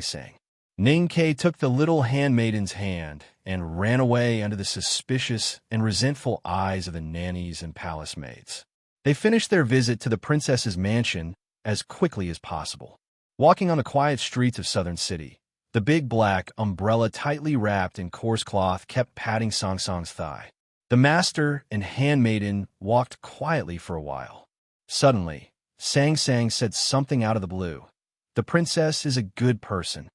Ningke looked up at the sky above the street that was separated by the sycamore trees. He looked at the clouds that were getting darker and darker and said, "It looks like it's going to rain." Sang wanted to say something, but Ningke didn't want to say those things. So the former said something out of the blue, while the latter looked up at the sky and said it was going to rain. Sang stopped and looked up at him. She asked, "Young master, why don't you like her?" Ningke felt that it was necessary to let the little handmaiden know his true thoughts. He hesitated for a moment and said, "Because I don't think she's a good person in the traditional sense, although she's really good to you." For some reason, Sang Sang showed a rare stubbornness on this issue. She said seriously, "If Her Highness is not a good person, then why did she go to the grassland? Why is she so good to Xiaoman?"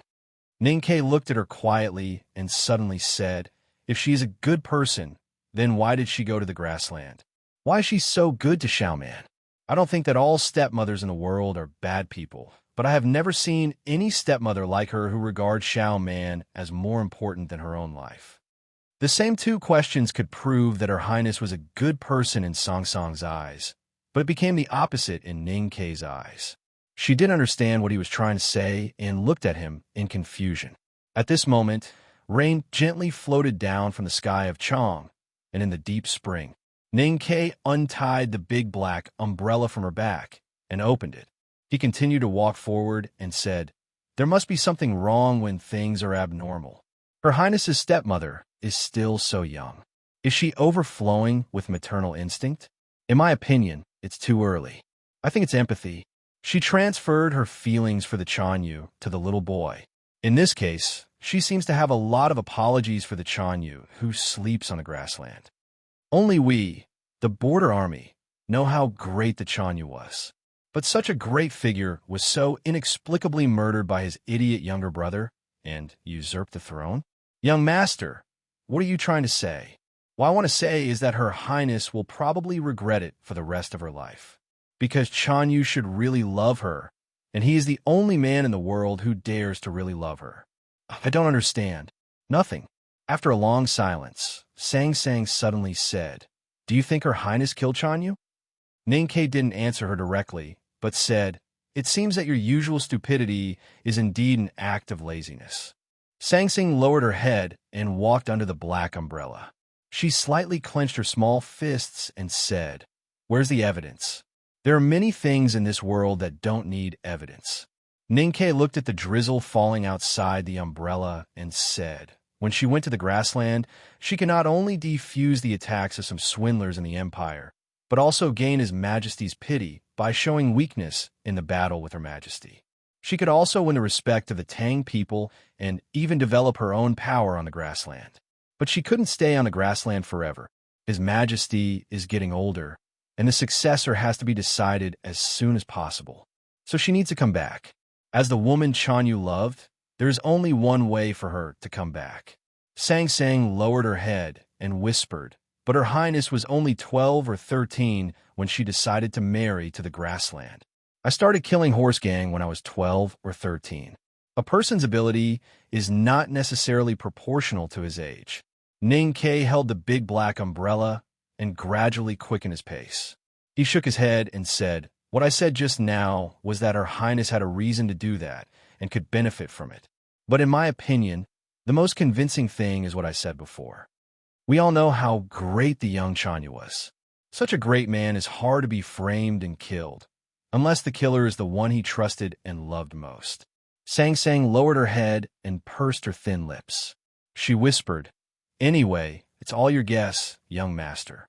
Ninkei said, "I also hope that my guess is wrong. I also hope that the world is full of fairy tales, where the prince and the princess live happily ever after. But you see, the prince on the grassland is dead, and the princess comes home." Sang Sang raised her head, and a drop of rain slid down her dark cheek. She looked at him and asked angrily, "Young master, why is the world in your eyes always so dark?" Ninkei stopped and looked at her silently. After a long time, he said coldly, "Because the world I saw was so dark from the moment I survived to the moment I found you in the pile of corpses by the roadside." After saying this, he also felt that he had lost his composure. He strode to the front of the street in embarrassment. He didn't know whether it was the shadow cast on his spirit by the old library of the academy, or because he was about to kill someone, but he always felt that the rain outside the big black umbrella was not so refreshing and seemed a little gloomy. Sang Sang stood in the rain and looked at his back. Suddenly she quickened her pace and caught up with him. She caught up to the big black umbrella and the guy, and then reached up to grab the corner of the sleeve of his right hand that was holding the umbrella and never let go again. The conversation between the master and the handmaiden could be heard from time to time under the big black umbrella. I thought you were going to scold Her Highness as an idiot again. Don't be emotional about anything. You will only hurt others and yourself in the end. So she's indeed an idiot. Then why didn't you scold her just now? I will scold her less in the future, because those emotional idiots are all poor people. Chapter 92. The big black umbrella was like a black lotus, drifting away in the rain and fog of Chang'an. Sang Sang loosened her grip on the sleeve, looked up, and asked with a frown, "Young master, what were you talking about with Xiao Meng in the princess mansion? I saw that those nannies and palace maids looked terrible." Looking at the little girl who pretended to be calm, Ning Ke could not help but think of the scenes that often happened in Min Mountain. At that time, he carried her on his back and climbed from one perilous peak to another. At that time, he was busy exploring the way and telling fairy tales to the little girl in the basket. He was so busy that he could not help but smile and rub her head. He said, "Telling fairy tales. You know I'm good at it." Sang Sang asked curiously, "Which one? Cinderella or the Three Little Pigs?" "The Little Prince." Sang Sang frowned and asked seriously, "The Little Prince? Can he understand it?" Ning Ke was stunned and thought that it was indeed a problem. In the drizzle of late spring, the master and the handmaiden chatted all the way to the north. They passed through Tongshao Lane and returned to the eastern city. They did not walk in a Lin 47th Street, but went around it and went deeper into the eastern city. The old brushpen shop was closed for the day. Sang Sang quietly came back with a padao tightly wrapped in cloth. There were slight raindrops on her shoulder. The rain gradually became heavier. The pedestrians on the streets of the eastern city were forced to return to their homes or workshops. Ning Ke and Sang Sang walked to a remote poor square in the eastern city and stopped. They stood under the eaves of a dilapidated Haoyan Divine attendant temple with a big black umbrella.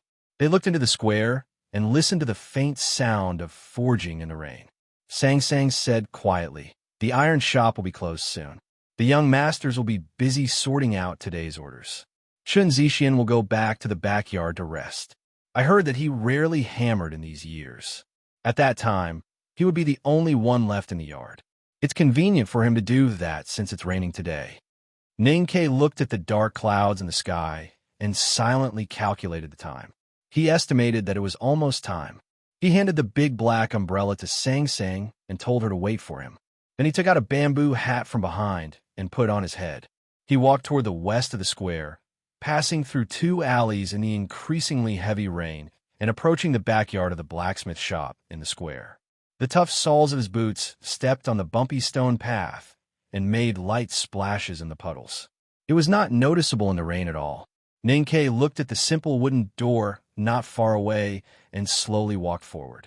His left hand, holding the padao, became tighter and tighter, and he silently recalled all the information of the second name. The names on the oil paper were the important figures in the massacre of the Xianwei general's mansion and the massacre of the village in the Yan territory. They were the results of Zhuo Er's investigation when he was a spy in the military ministry under Xiaoho's command. They were the information he exchanged with his sweat and life. Chun Zixian, 47 years old, the former deputy general under the command of the Xianwei general. He was rewarded by the imperial court for leading the Xianwei General Lin Guangyuan to commit treason. Later, in the fourth year of the Tianqi era, he was stripped of all his meritorious service and expelled from the army because of his reckless provocation. After that, his family suffered a series of disasters. His wife divorced him and returned to their hometown with their two young sons. However, he stayed in Chang and became a master in a blacksmith shop in the eastern city of Chang'an. He was so poor that he could not bear to talk about it. After the massacre of the Xianwei general and the massacre of the village, except for 2 or 3 high-ranking officials who still enjoyed the high nobility and reputation, the rest of the people on the oil paper list were very poor. The censor who had died in his hands lived a depressed life. Some lived in fear, and Chun Zixian, who was behind the courtyard door in the rain, lived a miserable life. Ning Ke could not figure out why. According to the usual inference or common plot lines in novels, when the people who had harmed the loyal and good and conspired to betray their master began to take revenge, they would be in a mess of arrogance and joy. Only then would they feel a natural sense of justice and pleasure. However, this was not the case. Those who he swore to take revenge and kill did not seem to be living better than him. He vaguely guessed that it should be the work of His Majesty, but he could not confirm it. He did not want to think about it anymore. Today, it was raining heavily and coincided with the summons from the princess's mansion. It was the best time to kill and take revenge. No matter how the government investigated in the future, they would not suspect or dare to suspect him. This was more important. He slightly lowered his head to look at the rainwater dripping from the edge of the bamboo hat. He slowly moved closer to the door. The surface of the peeling wooden door was slightly wet, and his fingers felt cold as he pressed on the door. He listened carefully to the sounds coming from the blacksmith workshop in the front of the courtyard. As he listened to the sound of the heavy hammers hitting the anvil, he slowly raised his left hand that held the cloth-wrapped padao and pushed the wooden door open with his right. The old door axle that had been moistened by the rain made a soft, whimpering sound. Wearing the bamboo hat, Ning Ke held the knife and entered. He calmly walked down the broken stone steps and looked at the old man squatting outside the woodshed in the courtyard. He said, "Chun Zixian?" Outside the woodshed, the old man was wearing an old, thin coat. The corners of his sleeves had burn marks from years of fire, and a few blackened cottons were sticking out of the cracks in the brittle cloth. He looked miserable. The old man's white hair was tied messily together. His thick iron hands held an axe and a piece of wood. He was chopping firewood. The old man raised his head, and a strange look flashed in his murky eyes. He looked at Ning Ke, who had pushed open the courtyard door. He looked at the shadow under the bamboo hat, trying to see his face clearly. After a moment of silence, he said, "I am." Ning Ke stopped and slightly raised his head to look around the shabby courtyard. He confirmed that all the apprentices were indeed in the front square. There was no one in the courtyard. He turned around and closed the courtyard door. He used his right hand to untie the tie of the bamboo hat around his neck. Then he slowly held the front handle of the cloth-wrapped padao and continued to walk towards the old retired officer. The bamboo hat fell to the ground in the rain. Chun Zixian slowly blinked his eyes. His left hand that was full of black mud let go of the firewood and wiped it on the front of his clothes. Then he reached behind his waist and grabbed a knife. At the same time, he raised his right hand that was holding the axe.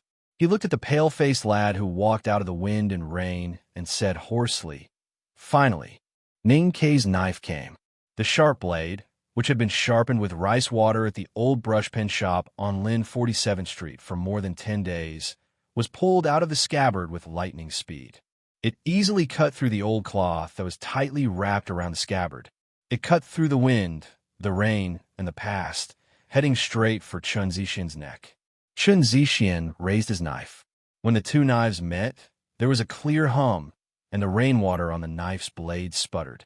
At this moment, there was a rapid sound of iron striking in the iron workshop in front, covering all the sounds of knives in the courtyard.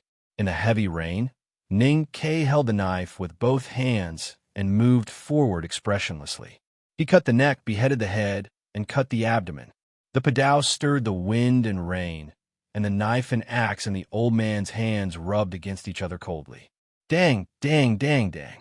Beside the red stove, the apprentices numbly held the red-hot iron and waved their heavy hammers to hit it again and again.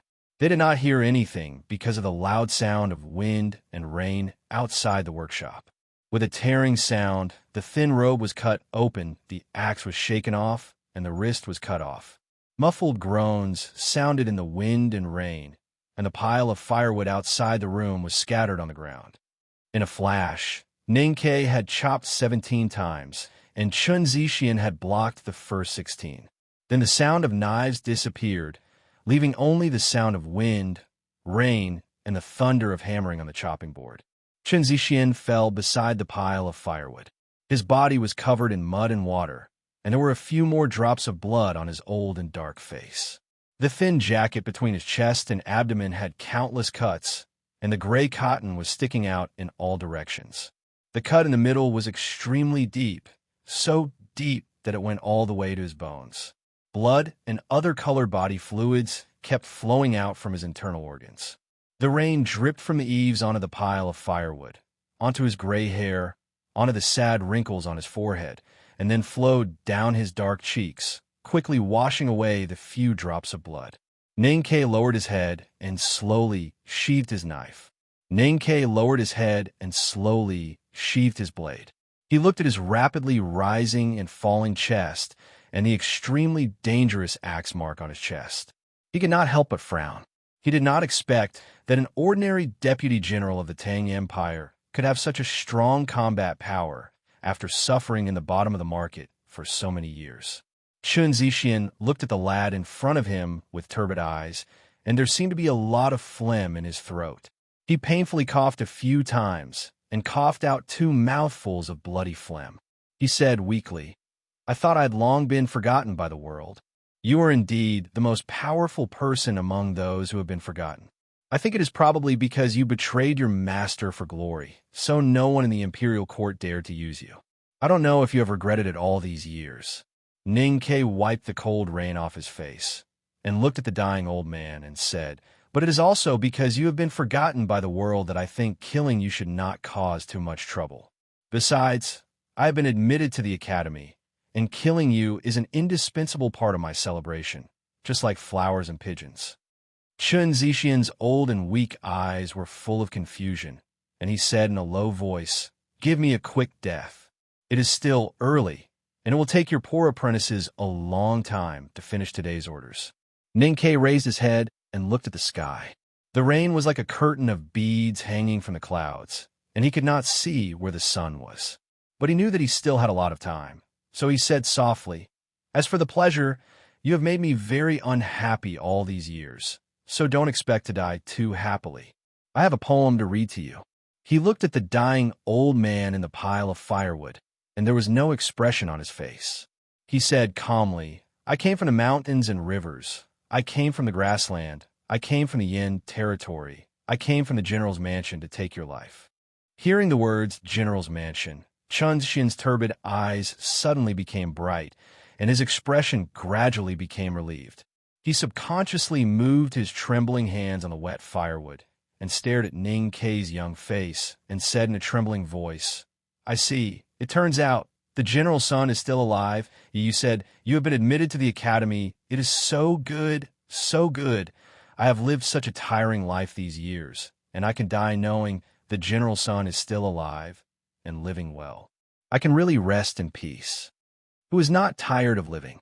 Ning Kei looked down at the potholes in front of his feet, which were hit by the rain, and said in a low voice, "I have to learn calligraphy, Olympiad math, piano, and painting, and I have to sit on the back seat of my mother's bicycle every weekend, and finally I am more familiar with the children's palace than my home. Don't you think I am tired?" Chun Zixian did not understand what he said, and he covered the bleeding wound and shook his head in pain. Chapter 93. Ning Kei raised his head and looked at him expressionlessly. But there are still some benefits to that kind of tiredness. Those who have learned Olympiad math will not find it difficult when they look at the math questions in the academy. They will only feel stupid. It's much better than the tiredness I've experienced in my life. I came to this godforsaken place and lived a good life in the general's mansion for a few years. But because of you people, my good life is gone. Everyone I knew died, including my father and mother. I was only 4 years old at that time, but I had to consider the **T question of survival or death. Don't you think I'm tired? When he was 4 years old, he held a chopper tightly for the first time and killed someone for the first time. Then he saw the slightly black blood flowing along the chopper into his fingers and turning into a sticky, semi-solid substance. It was then that he realized that chocolate hot pot was a very disgusting thing. After that, he washed his hands countless times, but he always felt that he could not wash away the smell of blood and the faint smell of rust on the chopper. This smell had been with him for a whole 12 years. He put his right hand into the rain and let the rain wash it continuously. But he always felt that there was no way to wash away the sticky blood between his fingers. He said with a pale face, "I had never killed before, but now it's easier for me to kill people than it was for me to solve problems. I have never married, but I have to travel thousands of miles across Min Mountain with a little burden. Every time I see a person, I feel that he wants to kill me and take the burden away to be his concubine. Don't you think I'm tired? I'm so tired because of you. So I can only relax after I kill all of you. Only when all the blood in your body has flowed out will I feel that the blood on my hands has been washed clean. So you can think of this as a cold-blooded revenge, but sometimes I think it's more like I'm washing my hands. Ning-Ke looked at the dying old man and said, "Use your blood to wash the blood on my hands." After saying this, he squatted down and picked up the chopping knife beside the old man. He looked at the old man and said, "As for the question of whether you can rest in peace, you can ask when you see the heads of the people in the general's mansion in the underworld. But I believe that a boring guy like you, who lives a miserable life and thinks that you can't satisfy both sides, will not be able to rest in peace." He moved closer to the old man's ear and whispered a few words. Then he tightly gripped the hatchet and skillfully chopped off the old man's neck. Standing up, he picked up the bamboo hat from the rainwater in the courtyard and put it back on his head. Then he pushed open the courtyard gate and walked out. It was still raining in the courtyard, and the sound of iron being hammered could still be heard from the iron workshop in front. No one was chopping the firewood outside the woodshed, and the hatchet was stuck in the old man's neck. Chun Zixien, the former deputy general of the Xianwei General, and now an old blacksmith in the eastern city of Chong, and stared at the rain falling from the sky. His ice-cold eyes, which were like fish maws, were filled with gloominess and despair. He couldn't close his eyes, letting the rain hit his eyeballs and wash away the blood. Under the big black umbrella outside the slum square, Sang Sang silently looked at the entrance of the alley. Her posture hadn't changed since the beginning. Her small feet in old shoes had always been standing in the same place. The rain was getting heavier and wetting her hair and the clothes on her left shoulder. But she didn't take a few steps back to hide under the eaves. There was no one at the entrance of the alley, but she heard footsteps. She turned her head and saw Ning-Ke, who was wearing a bamboo hat, walking out from an intersection on the west side. Under the shadow of the bamboo hat, his cheeks were extremely pale. She hurriedly held up the umbrella to shelter him from the rain, and then quickly left the alley when no one was paying attention. The second name on the oil paper list was finally crossed off today. Chun Zixien, who was killed, was one of the direct murderers of the extermination of the general's mansion. However, Ning-Ke, who returned to the old brushpin shop on Lin 47th Street, didn't seem to be in a good mood. After wiping off the rain on his body and face, he directly lay on the bed and began to sleep without even washing his feet. He had been suffering in the old library these days, and both his body and spirit had been extremely weak. Today, he killed someone in the rain, and the string in his spirit was stretched to the extreme. Then he suddenly relaxed, and with the cold spring rain, he directly lay on the bed like a mudslide in spring, unable to get up again. His slightly cold body couldn't feel much warmth, even though Sang Sang had already covered him with 2 quilts. He stared at the newly pasted roof and murmured, "Do you know why I have to enter the academy? Do you know why I've risked my life to stay in the old library? Do you know why I've risked my life to step into that world?" Sang Sang, who was squatting at the door, was busy cooking ginger soup. She didn't pay attention to his nonsense that would come every year and a half, nor did she have time to answer his boring questions. Ning-Ke turned his head with difficulty and looked at the petite figure squatting by the doorstep. After a long silence, he smiled and said, "This question is a little ridiculous. Of course you know that, but others don't know that liking is actually the most fragile and powerless reason. It took so much effort to kill a censor and an old blacksmith. If I was still the me now, with 3 knives that look very strong, how could I have the ability to kill Xiaohou and the prince? Xiaohou is too powerful."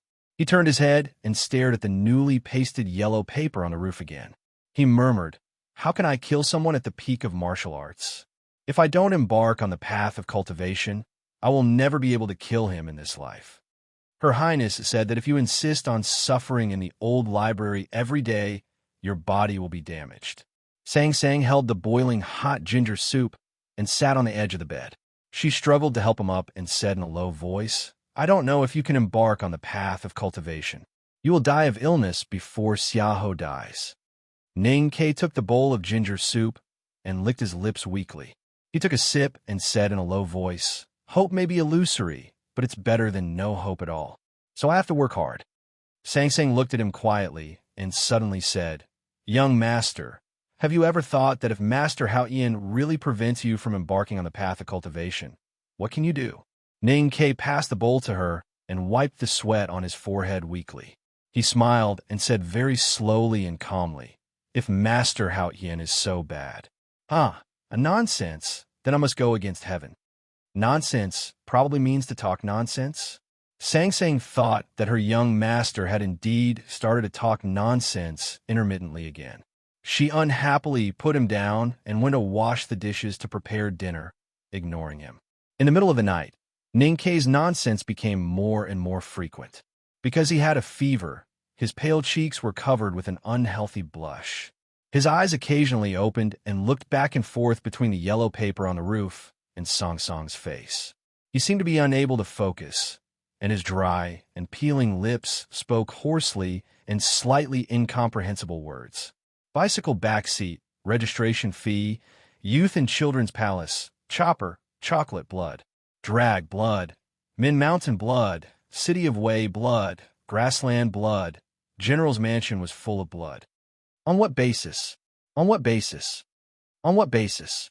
He grasped Song Song's cold little hand, but his eyes did not know where to fall. He tightly frowned and pursed his lips. His dimples were like a sad question mark, and his face was full of grievance.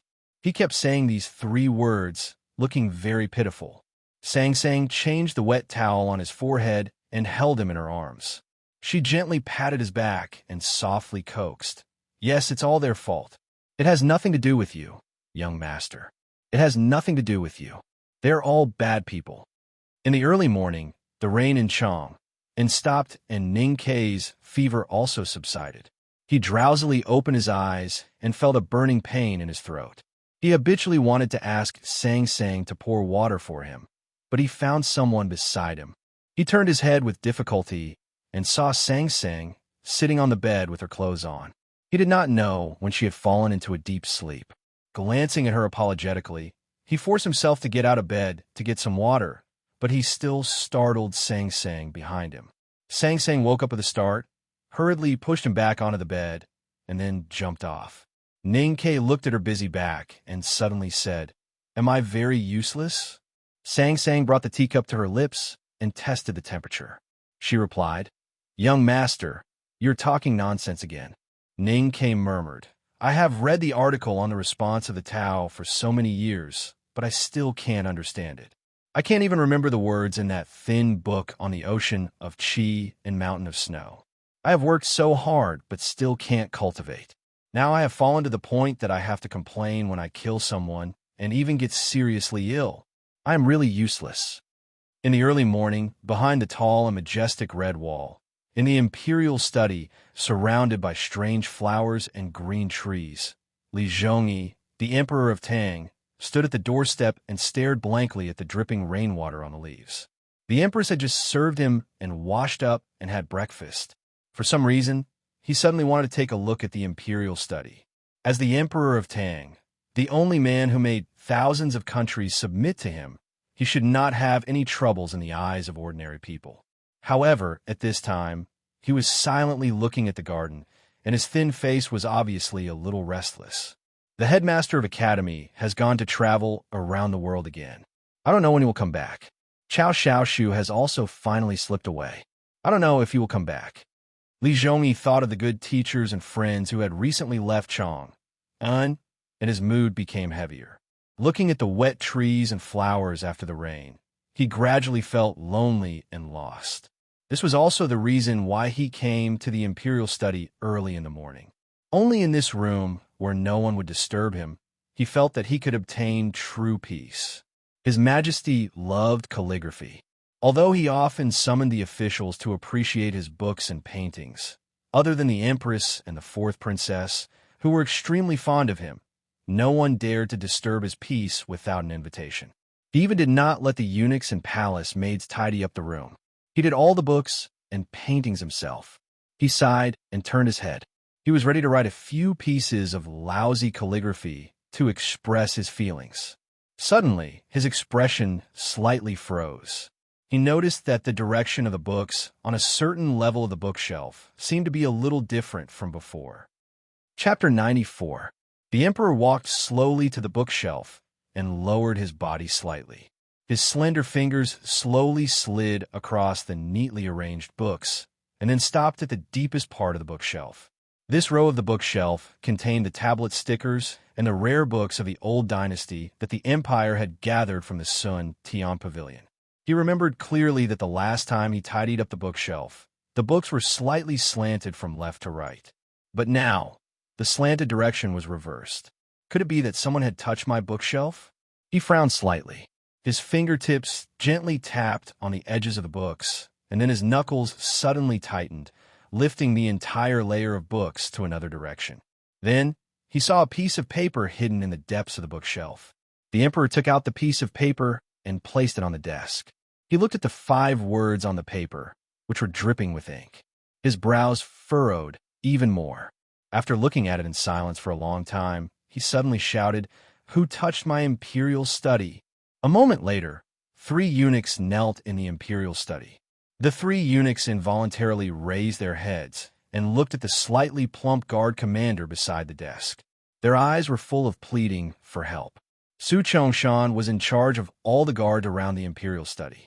The 3 eunuchs did not know why the Emperor was angry, so they could only hope that he could stand up and say something. Su Chongshan carefully took 2 steps closer to the Emperor and said softly, "Your Majesty, I can guarantee that no one dares to enter the imperial study without permission." The Emperor, Li Zhongyi, had always been lenient in governing the country. These officials knew his temper and temperament very well. They did not feel afraid of the Emperor as they served by his side every day. However, this matter involved the imperial study, so Su Chongshan did not dare to be careless. The Emperor slammed the desk heavily and looked coldly at the 5 big words on the paper. He asked in a cold voice, "If no one dares to enter my imperial study without permission, then where did these 5 words come from? Could it be that it was written by a ghost from the underworld?" He frowned slightly and looked at the 5 words that seemed to be stabbing into his heart. He felt more and more irritated. After a short pause, he said, "It's something that happened this month. Look into it for me." Su Chongshan bowed respectfully. He caught a glimpse of the 4 ink words on the paper and was about to leave when he suddenly thought of the cheeky and bold lad at the beginning of the month. There was a buzzing sound in his head, and his body suddenly became extremely stiff. The people in the palace were very disciplined, and no one dared to enter the imperial study without permission. After thinking about it, it seemed that the only person who had the chance to get close to the imperial study and even enter the imperial study this month was that lad. "What's wrong? Did you remember something?" The Emperor looked at his profile coldly. Su Chongshan smiled faintly and said, "I was just thinking that it might have been written by one of the study companions in the palace, and then it was mistakenly kept in the imperial study. Speaking of which, this handwriting is really good." The Emperor glared at him angrily and reprimanded, "Am I inviting you to admire my calligraphy? Do you think I don't know if my handwriting is good or not? What I want you to investigate is who had the guts to enter my imperial study and use my brush to write." Su Chongshan smiled awkwardly and left the imperial study. After he closed the door of the imperial study, he slowly straightened his body and walked out of the garden in the pleasant spring breeze after the rain. Only then did he realize that his back had become wet and cold. A moment later, the deputy commander of the Imperial Guards appeared under the eaves of a cold and gloomy side hall. He stared coldly at the pale-faced eunuch, gritted his teeth, and said in a cold voice, "You are also one of my secret guards. At that time, I wanted you to bring him to the duty room behind the Imperial study. How dare you leave him outside the Imperial study and leave?" The little eunuch raised his head and said with a trembling voice, "Your Excellency, you ordered me to clear the area around the Imperial study. In that case, it would be too conspicuous for me to stay there. Moreover, I did not know that Ning was so bold. He clearly knew that it was the Imperial study, and yet he still dared to enter. What's the use of saying this now? That idiot has already entered." Su Chongshan stared at him angrily and said, His Majesty wants to investigate this matter now. Judging from His Majesty's expression, if he catches that guy, he will at least be flogged a dozen times. So you have to remember this. That idiot has never entered the palace, let alone the imperial study. Do you hear me? The little eunuch said with a sad face. Your Excellency, can't we just offer him up? His Majesty can flog him a dozen times as a punishment. We don't have to bear this responsibility for him. Su Chongshan said with hatred, Idiot! That idiot is now my subordinate. If His Majesty finds out that the secret guards recruited such an idiot, wouldn't I be laughed to death?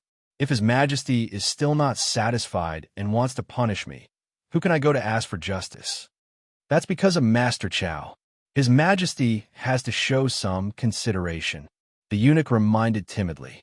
Su Chongshan flicked his sleeves and left.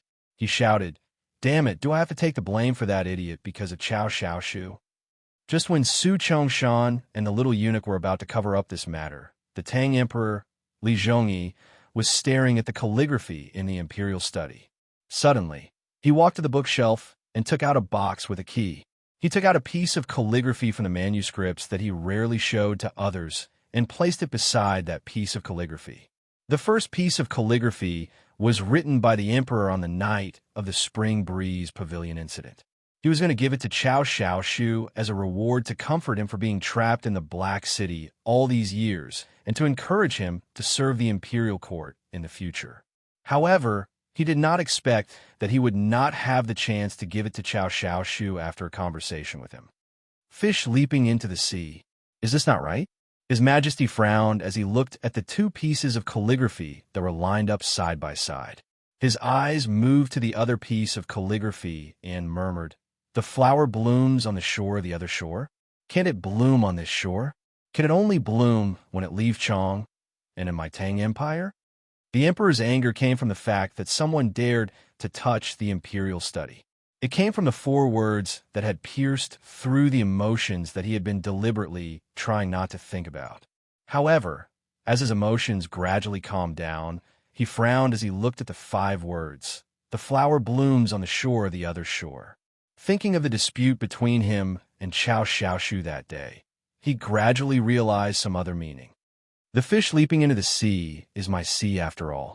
The flower blooms on the shore of the other shore is the true heaven of freedom. Since I have trapped that guy for more than 10 years, letting him go is just to pay off the debt.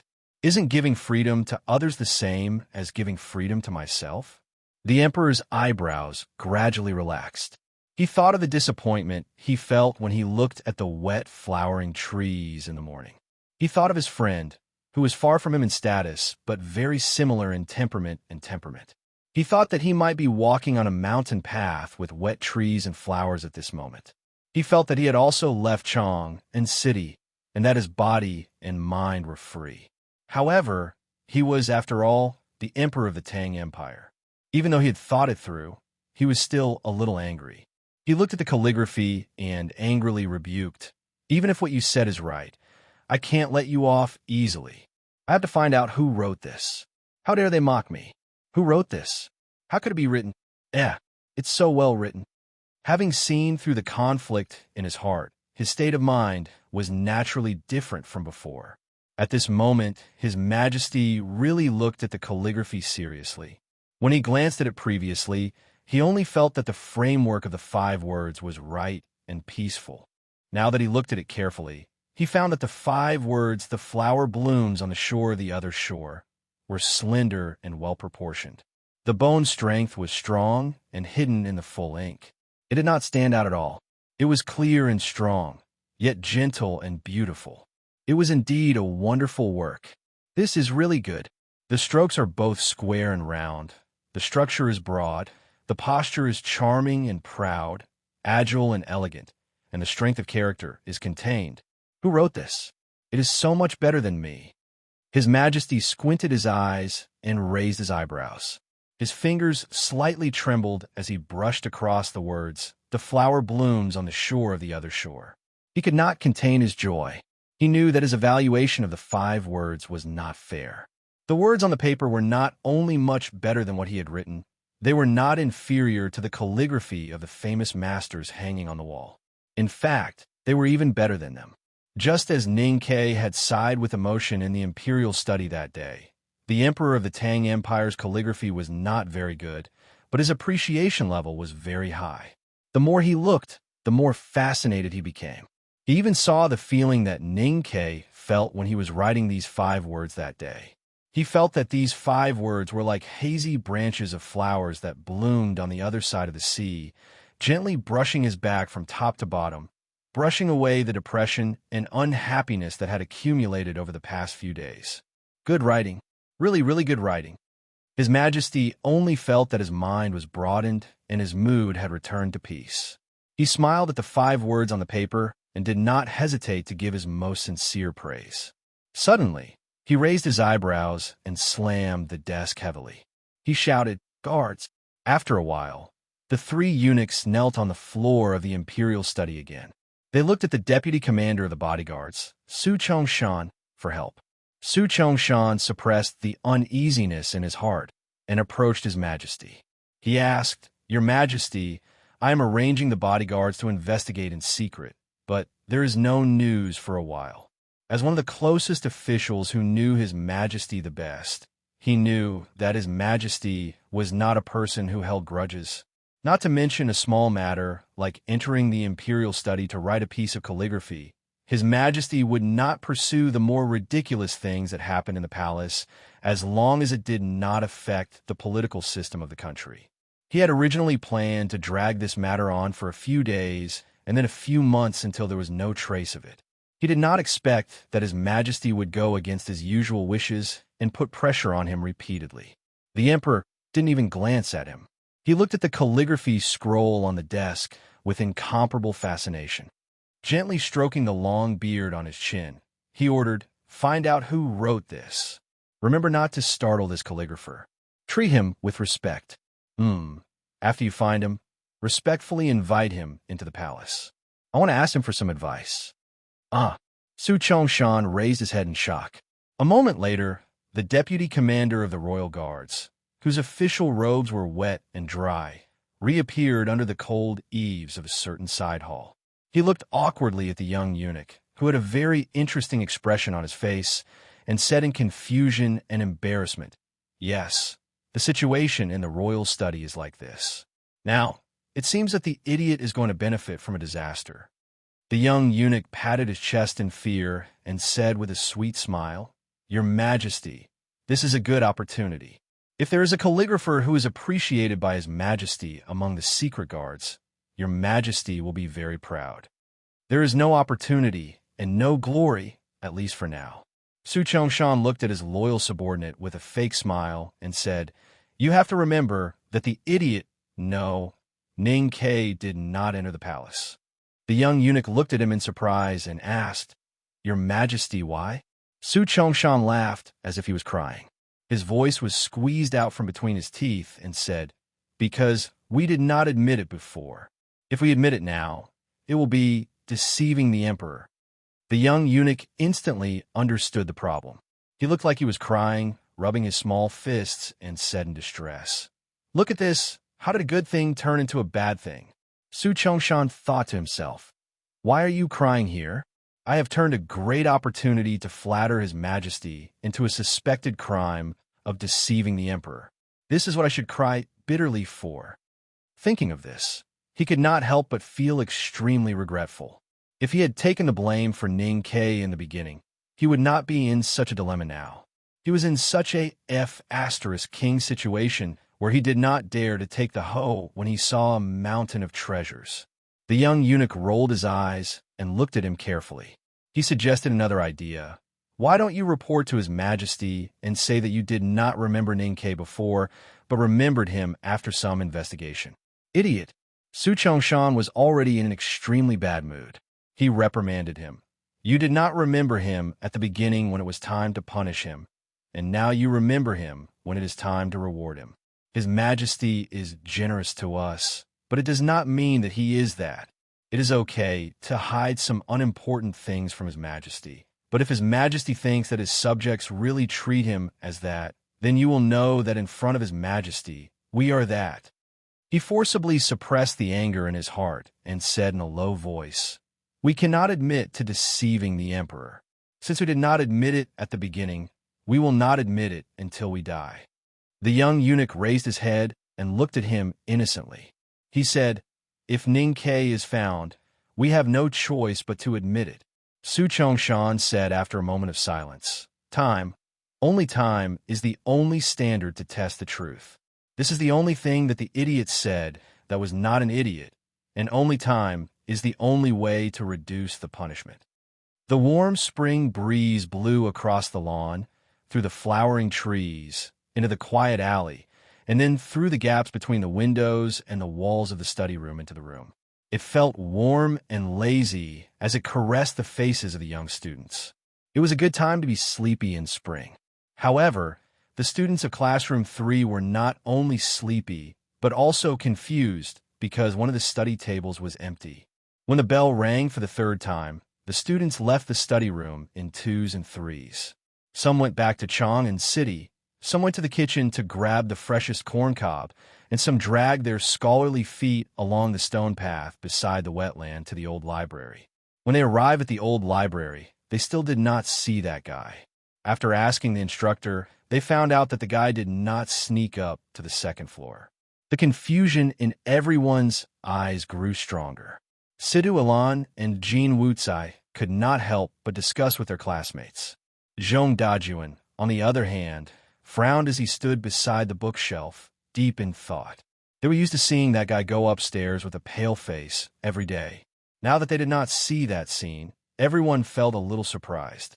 By the east window on the second floor of the old library, a female professor wearing a light-colored teaching robe slowly put down the pen in her hand. She calmly raised her head and looked in the direction of the staircase. After waiting for a while, she realized that no one came up, and she could not help but frown slightly. She did not agree with that student who did not cherish his body and forced himself to go upstairs to study. However, after watching him for so many days, she finally admired that student a little more. When she realized that the student did not come today, she guessed that he had probably given up. She could not help but feel a little regret in her heart. It was a pity that he did not persist. Chapter 95. At this moment, her eyes slightly brightened and her slightly frowning brows relaxed. She calmly looked in the direction of the staircase, but she did not expect that it was not that student who appeared at the staircase, but another young student with frivolous eyebrows and eyes. Chu Yuxian nervously walked upstairs. He had fainted once upstairs and heard of the countless painful experiences of his classmates. He also knew that even a person like Xie Qingyun vomited blood at night. All kinds of rumors made the book upstairs as terrible as the devil in the underworld in his heart, and he was extremely flustered. Walking to the east window, he shyly bowed deeply and respectfully said something to the female professor. The female professor slightly frowned and looked at him calmly. She calmly smiled and said, "It turns out that he is sick, and he even thought of telling me. This child is really gentle and polite. Please tell him to rest in peace for me." Xie Qingyun, the third young master of the Xie family in South Jin Kingdom, had given up going upstairs to study hard. Now that someone had asked for sick leave, the second floor of the old library became quieter and quieter. No one came up for several days. The female professor had already adapted to the quietness and lowered her head to write her small regular script. The spring breeze blew from the east window to the west window, and the flowering trees outside the building swayed. But someone did not know that the guy had asked for sick leave. Late at night, the stars hung in the night forest and scattered into the old library, sprinkling a silver frost on the wooden floor. The complicated carvings on the bookshelf at the end of the row suddenly brightened and dimmed, and then quietly slid away. Chun Pippi squeezed out with great difficulty and kept wiping the sweat on his forehead with a wet towel in his hand. He slowly walked to the bookshelf. His fat fingers accurately pointed at the thin book and then took it out.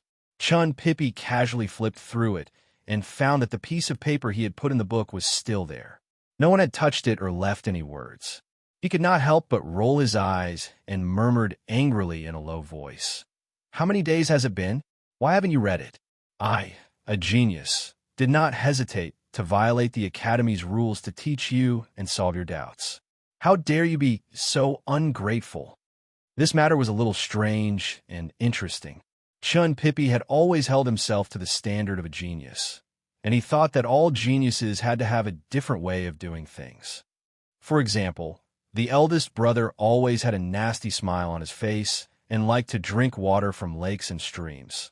The second brother always wore a weird hat and would give the female students in the academy a few psychological lessons with extreme seriousness. And the headmaster had even more eccentricities. So he always wanted to do things that geniuses should do, things that could be written into the dark history of the academy in the future, such as breaking the rules of the academy to guide a poor person, or casually changing the course of someone's life with a few words and so on. Since it was a sudden impulse, he didn't care too much about it.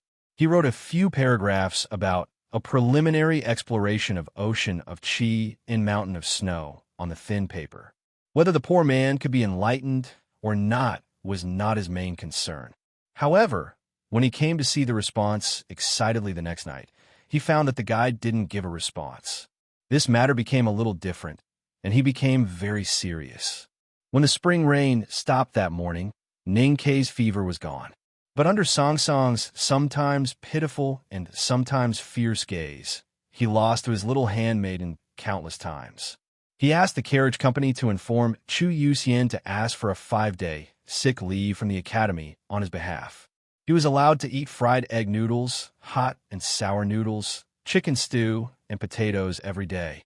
He was not allowed to touch the brush, ink, paper, and inkstone, to hurt his spirit, to sharpen his knife, to hurt his body, and to drink at the house of red sleeves. He was only allowed to sit in the armchair and hide on the wooden bed to rest and cultivate his spirit. After 5 days, Ning Kei's pale cheeks had already become rosy, and he was no longer as haggard as before.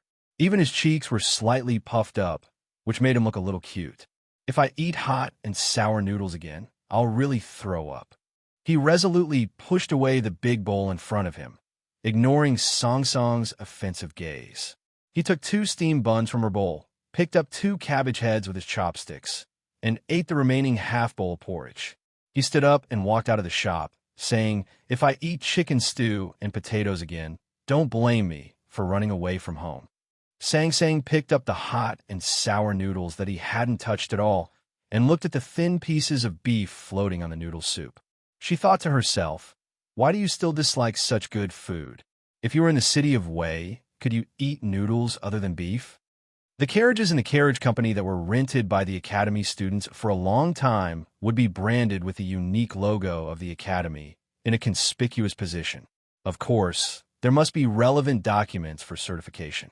Sitting in the carriage, Ning Kei easily passed through the south gate of Chong, and with this logo, and drove along the official road to the academy at the foot of the mountain in the south. At this time, the sky was just beginning to brighten. When they arrived at the academy and entered the study room, it was inevitable that there would be a lot of noise. Whether they were familiar with each other or not, seeing that their classmate had ended his sick leave and returned to class, the students would always come up to him with a few words of concern. Ning Kei was quite patient, and he casually chatted with everyone with a smile on his face, but his eyes were looking at everyone's expression. He found that in addition to Chu Yoxian's concern, Miss Sidu Elon and Jean Wutsai's concern was also very real. Today's main class was calligraphy, and it was about the South Jin Kingdom's poetry and the appreciation of various styles. Ning Kei was fond of calligraphy and stone inscriptions, and in theory, he should be very interested in poetry.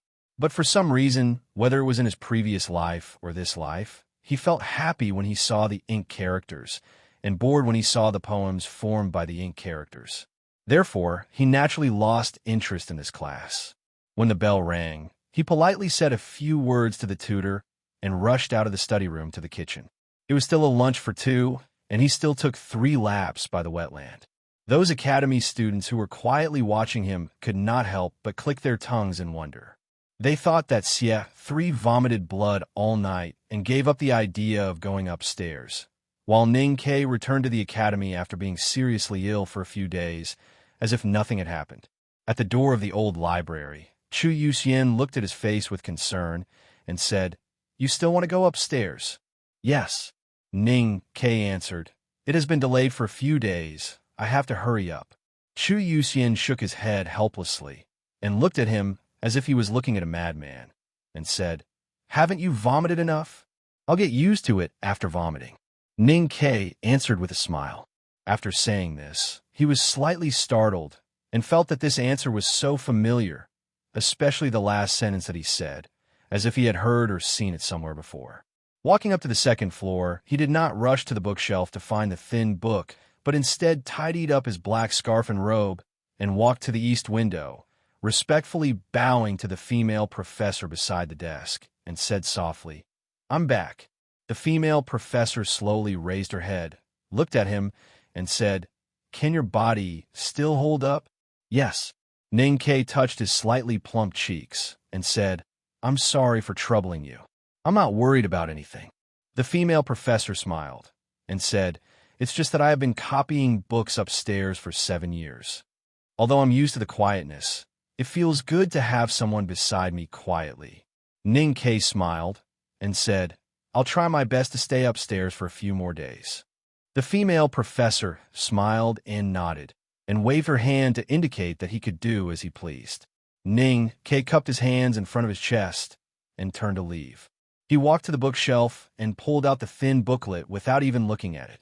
He had already memorized the position of the booklet by heart. As long as he walked upstairs, he could find it accurately even if his eyes were blindfolded. It was a pity that he still did not remember the content that he should have memorized by heart. He sighed softly in his heart and opened the book, a preliminary exploration of ocean of Qi and mountain of snow. He saw the thin piece of paper in it and took it out. He knew that he should have seen it before he went downstairs last time, but he knew that this little trick was meaningless because this would always be the first page of the book for him. Suddenly, his brows furrowed slightly. He picked up the thin piece of paper with some doubt and looked out the window. He found that the back of the paper was densely packed with ink. He wondered where he had written so many words the last time he was here. He turned over the paper and looked at the back of the paper, and saw that the back of the paper was full of words written in small regular script. Although the person who left the words was very particular about rules and details, it was very strange that the strokes of the words, which were the size of rice grains, were open and smooth, with a strong sense of arrogance. Ning Ke looked at the words on the back of the paper in surprise, and then silently read the words left by the person in his heart. "Poor guy, don't believe that the mountain is not a mountain when you see it. Of course, the things that exist objectively are real. For example, the words on this book are more real than my arrogance and conceit. It's just that when the paper and the words reflect the spring sunshine outside the window and into your eyes, and then the spring sunshine reflected on the paper is already an explanation, and when you see it with your eyes, is another explanation. The objective reality of things is like a naked beauty. When you look at her lustfully, think about how beautiful she is and want to sleep with her.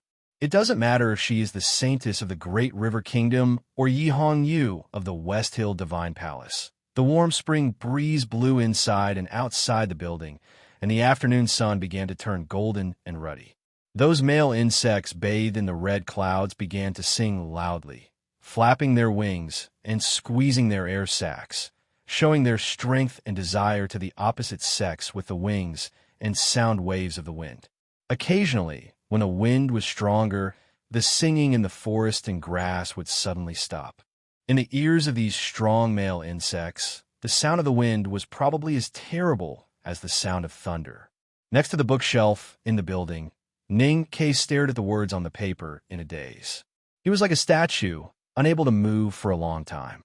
Those tiny characters were like thunder exploding in his head, buzzing incessantly. After a while, he opened the thin book, a preliminary exploration of ocean of Qi and mountain of snow, with his slightly trembling fingers. He glanced at the book and then moved his eyes away. His chest began to rise and fall with irrepressible excitement. With the help of the words on the paper, although he still couldn't know what was behind the door, he finally knew where the door was. Chapter 96.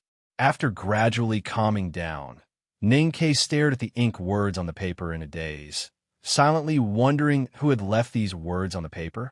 Who was it that was answering his questions? Who was secretly helping him? Why'd he do this?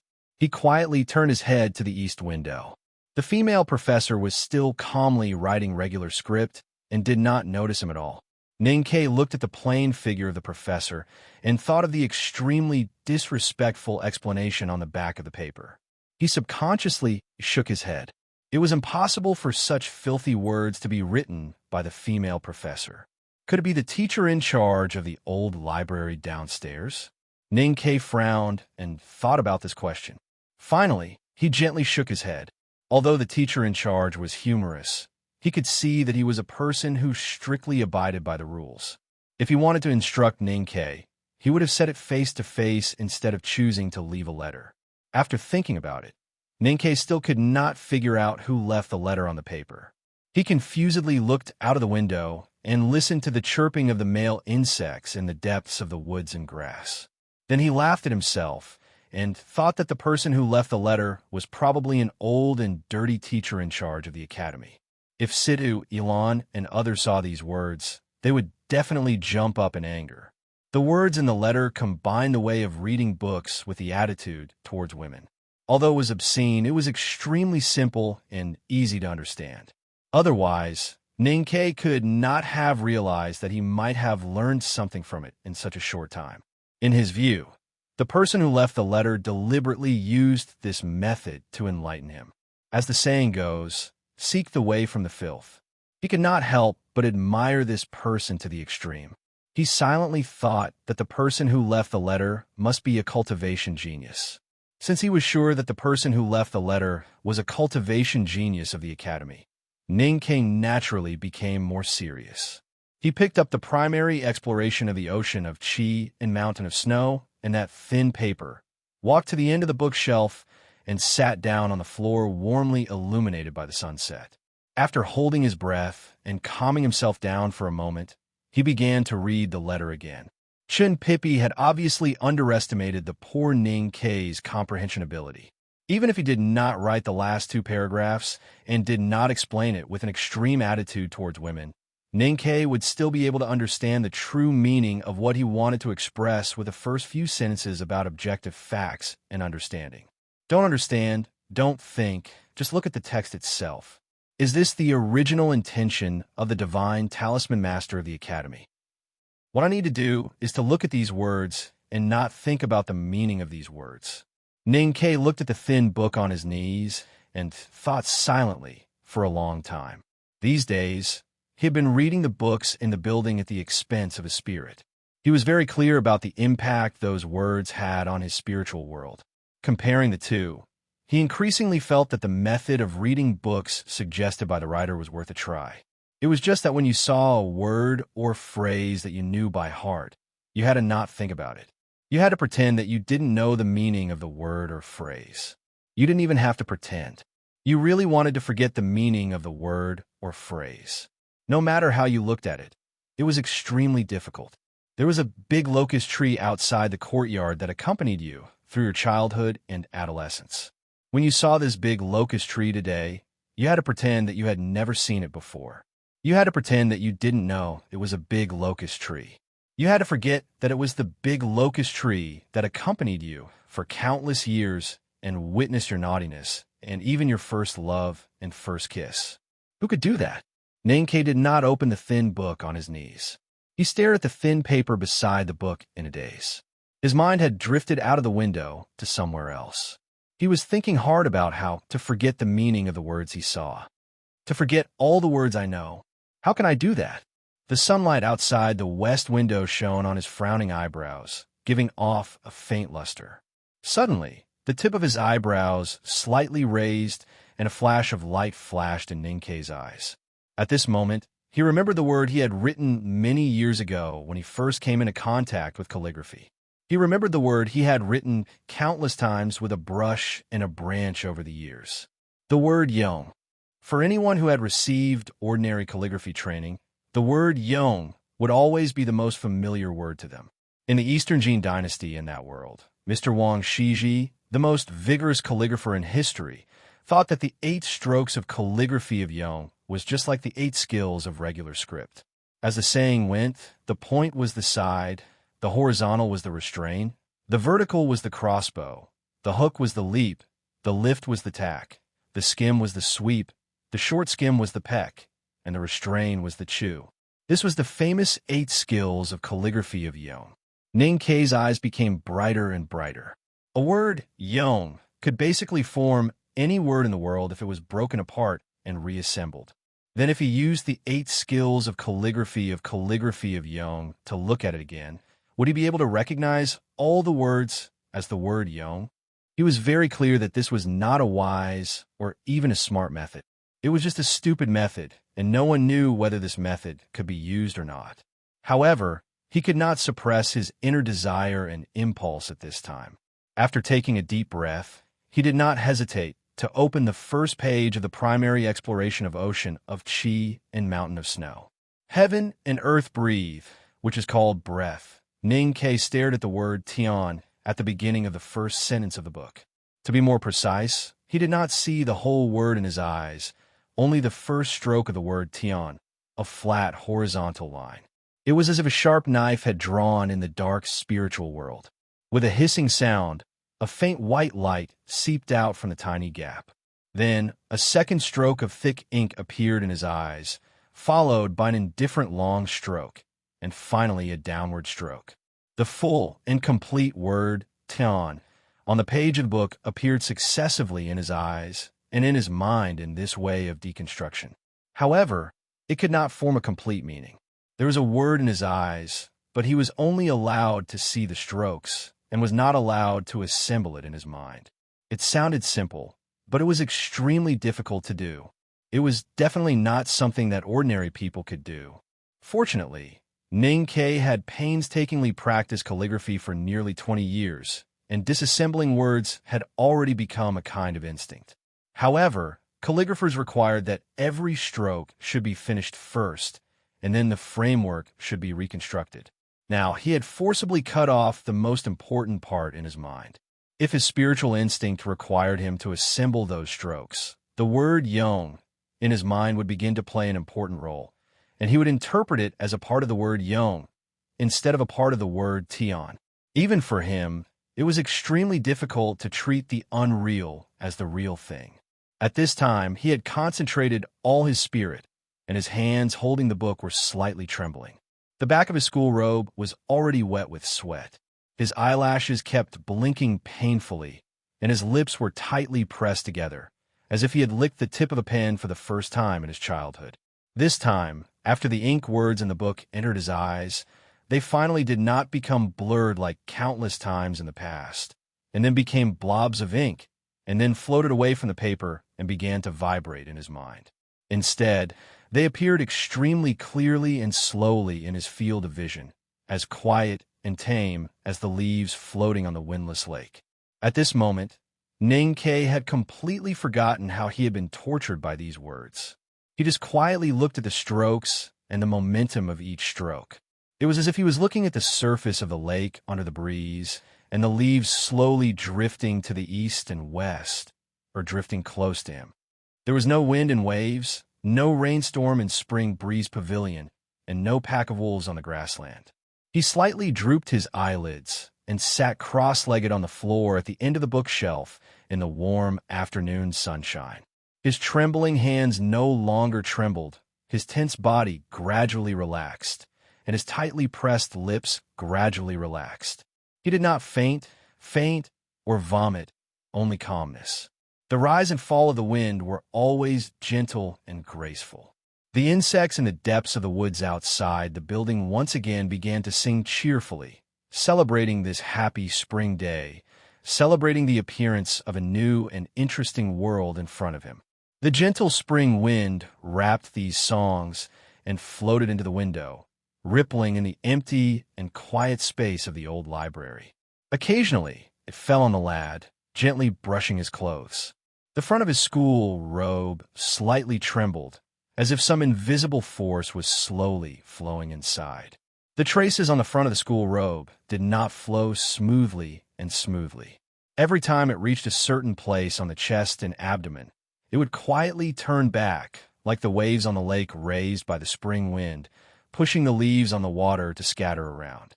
Finally, it would touch the lakeside stone wall and silently turn back, unable to reach the shore or break the shore. At this time, the female professor by the east window seemed to sense something and slightly frowned. She raised her face and quietly listened to the insects outside the window and the movement of the spring wind. Then she turned her head to look at the lad under the west window and smiled slightly. "It's called she." When Ning Ke saw the word she, suddenly his mind was slightly distracted and his eyes subconsciously left the book. The whole word she came directly into his eyes with its complete structure. With a splash, a naughty shepherd boy threw a stone into the small lake. The water rippled slightly, and the swaying leaves became chaotic. He only felt a buzz in his mind and suddenly became sober. Although he had experienced it many times, the word she still brought a great shock to his spiritual world. He groaned and stretched out his right hand at lightning speed to support his body on the wooden floor. He forced himself to turn his head and did not dare to look at any of the words in the book. His face was extremely pale. Even so, there was an irrepressible smile on his pale face at this time because he knew that he did see the door. Although it was not necessarily the door that the writer wanted to open for him, at least he did not faint after he opened the door. Moreover, he had a faint feeling that if he continued to read in this way, regardless of whether he could see the wonders of the cultivation world or not, it would be of great benefit to the art of calligraphy. He did not rush to stand up, but continued to sit cross-legged under the sun. He closed his eyes and began to recall the previous feeling, trying to find the strokes in the depths of his mind and the leaves that dissipated on the surface of the lake. After an unknown amount of time, he opened his eyes and smiled. Standing up, he walked to the table by the west window and picked up the brush and a new piece of paper. After a moment of contemplation, he began to write a reply to the person who had left the message. In the reply, he first sincerely thanked the writer for his guidance, and then wrote his solution and doubts very frankly. He asked the writer to comment on whether it was feasible or not. Finally, he very solemnly asked for advice. When reading the book and meditating, I seemed to see the movement of the leaves in the lake. Is it the original intention of the divine talisman master's strokes? I saw that the traces of the leaves in the lake were scattered, but indistinctly followed a pattern. I seemed to feel it in the ocean of chi in my chest and abdomen. Is that psyche power? Chapter 97. Ning Ke held the two corners of the paper with his fingers and stretched it to the window. The warm sun and spring breeze outside quickly dried the ink. After confirming that there was no problem, he carefully folded the paper and put it back into the book in the same position as before. He stood up and put the book in its usual position on the bookshelf. Then he walked to the east window and bowed to the female professor respectfully. The female professor nodded slightly in return. Then he should go downstairs directly, but in the process of straightening up, he suddenly thought of something. He thought that this female professor must be a great figure in the academy, since she had been practicing regular script in the old library for several years. Moreover, she seemed to be quiet and kind. Since the writer was willing to help him, maybe she would also be willing to help him? As a poor lad who had more than 2,000 taels of silver, Ning Ke thought about it and felt that he could not let go of such an opportunity. After a short pause, he said respectfully, "Sir, when I was reading just now, I seem to have learned something by forgetting the characters. I wonder if this method can still be used?" The female professor looked at him quietly. After a long time, she smiled and said, "According to the rules of the academy, even magic skills students can only read the books on this floor with their own power of understanding before they enter the second floor. However, you don't have the potential to cultivate, but you manage to understand some principles with your perseverance. Even though those principles aren't necessarily correct, it's still impressive. The rules of the academy cannot be broken. Then I have to give you a word." Ning Ke bowed deeply and said respectfully, "Thank you for your guidance." The female professor looked at the hairpin-style, small, regular script on the desk in front of her and said calmly, "Reading characters, forgetting the shape, understanding the meaning. reading with intention and without intention. Ninkei knew that he had not achieved the state of forgetting the shape and meaning of the words. He had used the method of disassembling the shape, which was still far from the state of forgetting the shape. As for the word meaning, he did not know how to explain it. He could not help but shake his head and murmur the words. One can read it intentionally or unintentionally as he walked down the stairs. It was already late at night. Usually, there would not be many people under the old library at this time. But today, it was very lively. Situ Ilan stood at the front, holding Jin Wutsai's hand. Chu Yuxian stood at the side of the stairs. Xie Qingyun and Zhong Dajuan could be faintly seen in the depths of the bookshelves. It seemed like they were welcoming him downstairs. Ninkei looked at his classmates at the bottom of the stairs and was slightly stunned. He looked at Chu Yuxian and asked in a low voice, "What happened? You actually walked down by yourself?" Situ Ilan looked at him in surprise and said. Ninkei spread out his hands and said helplessly, "I think I also walked down last time, right?" Situ Ilan smiled and said, "Let's get down to business. According to the rules of the academy over the years, the freshmen will have a gathering after entering the academy. There are always some classmates from other counties or even foreign countries who have never been to Chang'an. The so-called gathering is to show everyone around, drink some wine and gossip. Our classroom 3 will also have a gathering. Wu Tsai and I, who have lived in Chang'an for a long time, are naturally duty-bound, so we will take the lead. It should have been held a few days ago, but because you are on sick leave, it was postponed to today. We don't want to disturb you reading upstairs, so we are waiting here." Ninkei looked at the girl in front of him and found that she had already taken off her student robe and changed into a lavender skirt. She did not look as sharp and tough as she usually did when she wore her archery uniform, but unexpectedly showed a bit of the gentleness of a noble family. Although he was eager to return to Lin 47th Street to tell Sang Sang about today's amazing encounter, he also knew that there was no way to avoid the gathering of the academy's classmates. Moreover, Classroom 3 had postponed the gathering to today in order to wait for him to recover. No matter what, he had to attend. There were all young people around him, so he said straightforwardly, "No problem." Situ Ilan laughed heartily and said, "Your straightforward character is not bad, unlike Chen Zixian and the others who ran away with the excuse of family matters. Who doesn't know which gambling house they are in now?"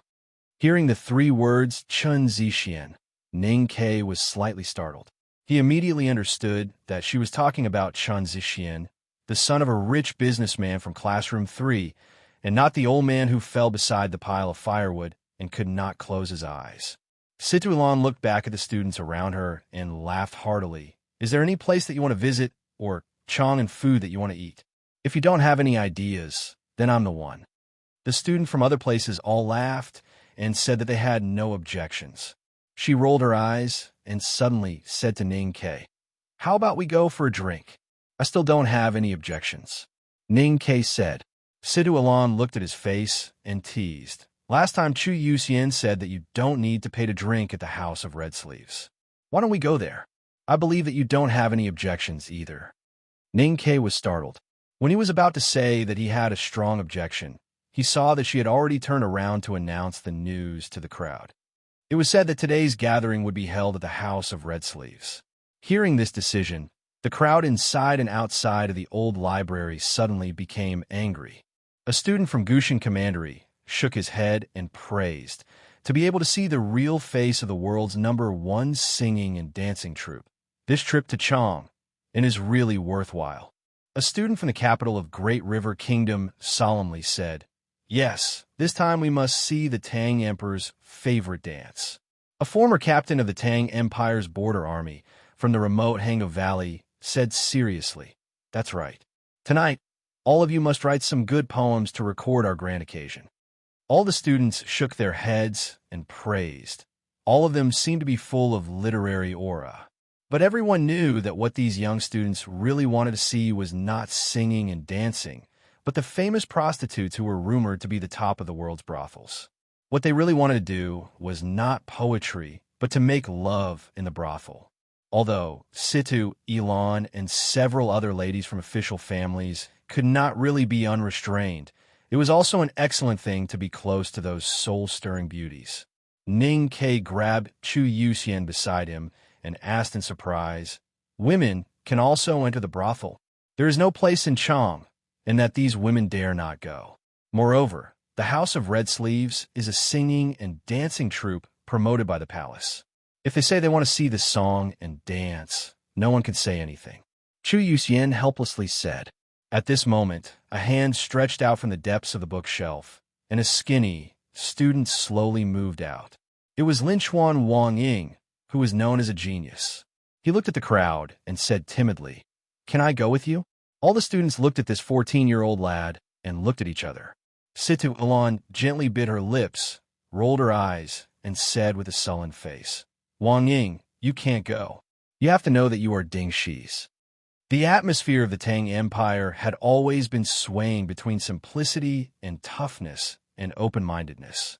To be more precise, it should be stepping on both sides happily and swaying back and forth. Especially for the people living in Chang, and they were naturally simple and tough when talking about national affairs and morale, and they were naturally open-mindedness when talking about literature and romance. They never felt that there was any conflict between the two styles. The serious and upright civil officials in the imperial court would go to the tavern next to the mansion to play a song for the blind girl after leaving the court. The women in the brothel would also go to the brothel to donate when talking about the frontier fortress war. Therefore, the brothel in Chang was different from the brothel in other places. It was not just a place with red lanterns hanging high and full of lustful fragrance. There were also times when there were vigorous dances and clangs. Except for those censors who lived by criticizing others, no matter if it was officials or rich businessmen, they would not feel that there was anything wrong with appearing in such a place. Speaking of brothels, the first name to be mentioned was naturally the House of Red Sleeves. For many years, there had never been a signboard outside the musical bamboo courtyard, but everyone knew that it was the first signboard of the brothel industry in Chang, and even in the Tang Empire. It was favored by the former emperor and his majesty, and had a glorious past. Even though it was far away in a quiet neighborhood, its reputation spread far and wide. Tonight, the House of Red Sleeves was as bright as usual. Tonight, the spring wind was romantic. Tonight, the House of Red Sleeves sang and danced to celebrate peace. Tonight, no one slept in the House of Red Sleeves. Tonight, the House of Red Sleeves became a little chaotic. When more than 20 young men and women of the academy barged into the building with their heads lowered shyly or proudly, the rich businessmen and officials who were drinking and enjoying the singing and dancing in the hall suddenly froze. After recognizing the identities of several female students dressed as men, they sighed and quickly dispersed in all directions. Chang was indeed open. It was not uncommon for women to dress up as men to visit brothels. It was not rare for a father and a son to go to a girl one after another. However, it was still a little embarrassing for two generations to appear in the same brothel at the same time. What was strange was that in such an embarrassing situation, it was always the elders who gave way to the younger generation, such as now. Situ Ilan asked her classmates to sit down. Looking at the back of the person who slipped out of the side door of the brothel, who looked like her fourth uncle, she held back her laughter and waved her sleeves to sit down. She called the steward and asked, "I know there is no rule in the brothel to reserve the whole place, but there are many of us. Is it okay to fill up the front hall and watch the singing and dancing?" The steward had already recognized the identity of this famous noble lady in Chang, and he did not dare to neglect her, and said with a bitter face, "Miss Sit, or should I still call you young master today? Whatever you say, of course. You know what's good for you." Situ Ilan rolled her black eyes and threw a golden leaf to the steward. She said, "Bring the wine, fruits, and food quickly. Today there is a rich man paying the bill. Also, I want Lu Shui to accompany me. Last year when I came to your brothel, you said she went to the palace. It can't be so coincidental today, right?" The steward revealed an awkward expression and smiled apologetically. "It's true that she didn't enter the palace, but you know that His Majesty is holding a banquet for the princess's return. The girls of the song and dance troupe have been practicing hard. Miss Lu Shui is the lead dancer, so everyone specially gave her a month off. Now, whether she wants to come out or not is really up to her. Speaking of the top girls in the House of Red Sleeves, Dewdrop was naturally one of them. But Lu Shue's status was a little different. She was the lead dancer in the song and dance troupe and was once praised by the Empress. If she was not willing to come out and drink with the guests, no one could force her. After all, Sidu Ilan was just a young girl. She was always curious when she went to the brothel to drink and play. She was not willing to find girls who did not mind having regular guests. But Lu Shue was very different. So when she heard that Lu Shue was on vacation, she could not help but feel a little annoyed. Ning Ke lowered his head and followed his classmates into the House of Red Sleeves. He dragged Chu Yuxian to the most remote seat and quietly listened to the conversation between Situ Ilan and the steward. At the same time, he was thinking about the important problem of who would pay the bill tonight. After a while, he looked at Chu Yuxian and said with sympathy, "She said there's a rich man paying the bill today. I think it will be you who will lose money again. After all, you're a landlord and a rich man in Chang'an City." Chu Yuxian opened his folding fan and said sarcastically, "Obviously, the rich man tonight is surnamed Ning." After saying this, he stood up and scolded the steward with a smile. "Hua Xiao, are you blind? Look who's sitting beside me. Hurry up and call Lu Shue and Dewdrop out." Chapter 98. The steward called Hua Xiao thought a lad who often appeared in court at the House of Red Sleeves in the 13th year of the Tianqi era. His heart tightened, and he looked toward the source of the voice. He saw clearly the face of the person beside the first young master Chu and found that it was the wicked guy who called girls without paying. His body suddenly became stiff, and his expression became extremely ugly. He thought bitterly in his heart, "Since we haven't seen each other for a long time, why should we meet again today?" For people in the service industry, their thoughts and behaviors could never be synchronized. Steward Hua kept cursing Ning Ke's parents and ancestors in his heart, but the ugly expression on his face quickly turned into a few bright flowers. He did not dare to hesitate and bowed to that person across several tables. Then he turned around and put his right hand to his lips, shouting cheerfully toward the quiet and sparsely lit upstairs. "Ladies upstairs and downstairs. Young Master Ning Ke is here." No one knew how many people in the building were shocked by this shout.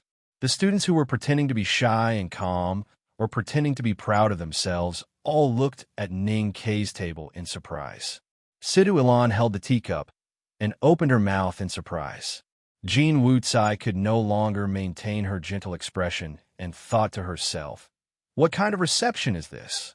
Why does it seem that everyone in the House of Red Sleeves knows Ning Ke?" The students were surprised and expectant. They looked up to the upstairs with curiosity and disbelief. They wanted to see how many girls would poke their heads out to see Steward Hua after a shout. The music on the balcony had stopped, and it was quiet in the building. There were no beauties who could not wait to look at Ning Ke, no girls who smiled and waved to him, and even no maidservants who came to check on the situation for their mistress appeared. Just when the expectant students were a little disappointed, some felt a little balanced, and Sidu Ilan felt a little bored. Suddenly there was a dense sound of footsteps in and behind the building, just like big and small pearls falling on a jade plate, or like heavy rain and light rain playing in the spring breeze pavilion, and the sound of footsteps, beads swaying, and orioles singing and swallows talking. 6 or 7 girls from the backyard of the building came out in a line with their personal maidservants. They gathered in the hall like flowing water, and then came to Ning Ke's side. Some of them blamed him for not coming for a few days, some of them gently cared why he did not come these days, and some of them frowned and wondered if something had happened to him. In short, it was very lively. While they were busy, a little girl with a cute pair of hair poked out from the top floor. She was Mistress Jian's personal maidservant, Xiao Chao. Her dark eyes rolled around, but she didn't see the person she wanted to see. She shouted unhappily, "Ning Ke, why isn't Sang Sang here? You shut her up in the shop again." That night, the bored girls in the House of Red Sleeves were preparing to go to the palace to practice singing and dancing. They ridiculed and hurt the fragile and sensitive heart of a young man, and pushed Ning Ke into the building. After that night, things began to change subtly. Whether it was Dewdrop or Lu Shue, or those ordinary girls, they all treated Ning K very warmly and cordially. There were only 3 reasons. First, Ning K had a clean and pleasant face and was a rare young man in the brothel. He spoke well, behaved in a cute manner, and respected the girls. Moreover, they didn't have that kind of relationship, so they got along with each other easily and became very familiar with each other. Second, Dewdrop doted on this guy because of some purely personal reasons, so the girls of the Zhu family naturally gave him more face. The most important reason was naturally that Mistress Jian had once expressed a certain degree of concern for this lad. This concern was not obvious, but it was too rare for Mistress Jian, who had always been indifferent to men and even hated them. Dewdrop and Lu Shui did not care about it, but for the other girls, if they could please Mistress Jian, not to mention being more intimate with Ning K, even if they had to sacrifice their bodies for a few nights, it would not be a big deal. However, the Academy's classmates didn't know these reasons, nor did they know how many times Ning K went in and out of the House of Red Sleeves in this spring. They were already dumbfounded as they looked at the girls around the table and listened to their sweet voices. Situ Elon finally put down the teacup slowly and closed her mouth. But when she saw Lu Shui, whom she had failed to invite twice, sitting beside Ning K and chatting with him while eating melon seeds, she couldn't help but look at Jin Wucai, who was dressed as a man, and said with a shocked expression, "Chu Yu Xian didn't lie. Ning K really can go anywhere in the House of Red Sleeves. This guy is much more respected than my arrogant cousins." While they were talking, Ning K and the girls had finished their greetings and bid farewell to each other warmly. Then he raised his right hand slightly to hold Lu Shui's hand and walked to Situ Ilan's table. He said with a smile, "Miss Situ, I brought Lu Shui here for you. You have to pity her for her hard practice recently and let her go back to rest early." Situ Ilan stood up and pretended to be angry, but was actually happy. She said, "We girls are talking. It's none of your business." After saying this, she turned around and bowed to Lu Shui. She said very seriously, "Sister Lu Shui, I've always wanted to see you and ask you about the middle 3 kicks of the Huxian dance. It's a pleasure to meet you today. I hope you can teach me." Lu Shui slightly frowned.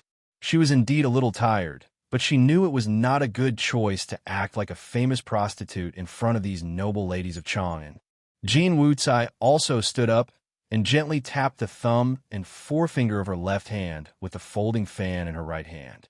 She said with a smile, "Miss Lu Shui, my sister Situ wants to learn the middle 3 kicks of the Huxian dance because it's the 60th birthday of Yin Hui General at the end of this year. She wants to present this dance as a gift.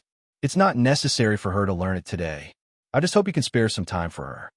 "I see." Lu Shui smiled faintly and said, "Then I will dance a little tonight. In the future, if Miss Situ wants to invite me, you only need to inform me of the time in advance. It'll be very convenient whether you come or I go to your residence." The Hu dance had nothing to do with the grassland barbarians, but came from the Yueluan kingdom. It was said that its origin was the sacrificial dance of a rainforest tribe in the extreme west of the Yueluan kingdom. It was famous for its lively rhythm, especially when the upper part of the dancer's body was still like a fairy scattering flowers, while the lower part was shaking rapidly. The waist, abdomen, and thighs were dancing with the song, which would form a very sharp contrast to beauty. This kind of dance was extremely difficult.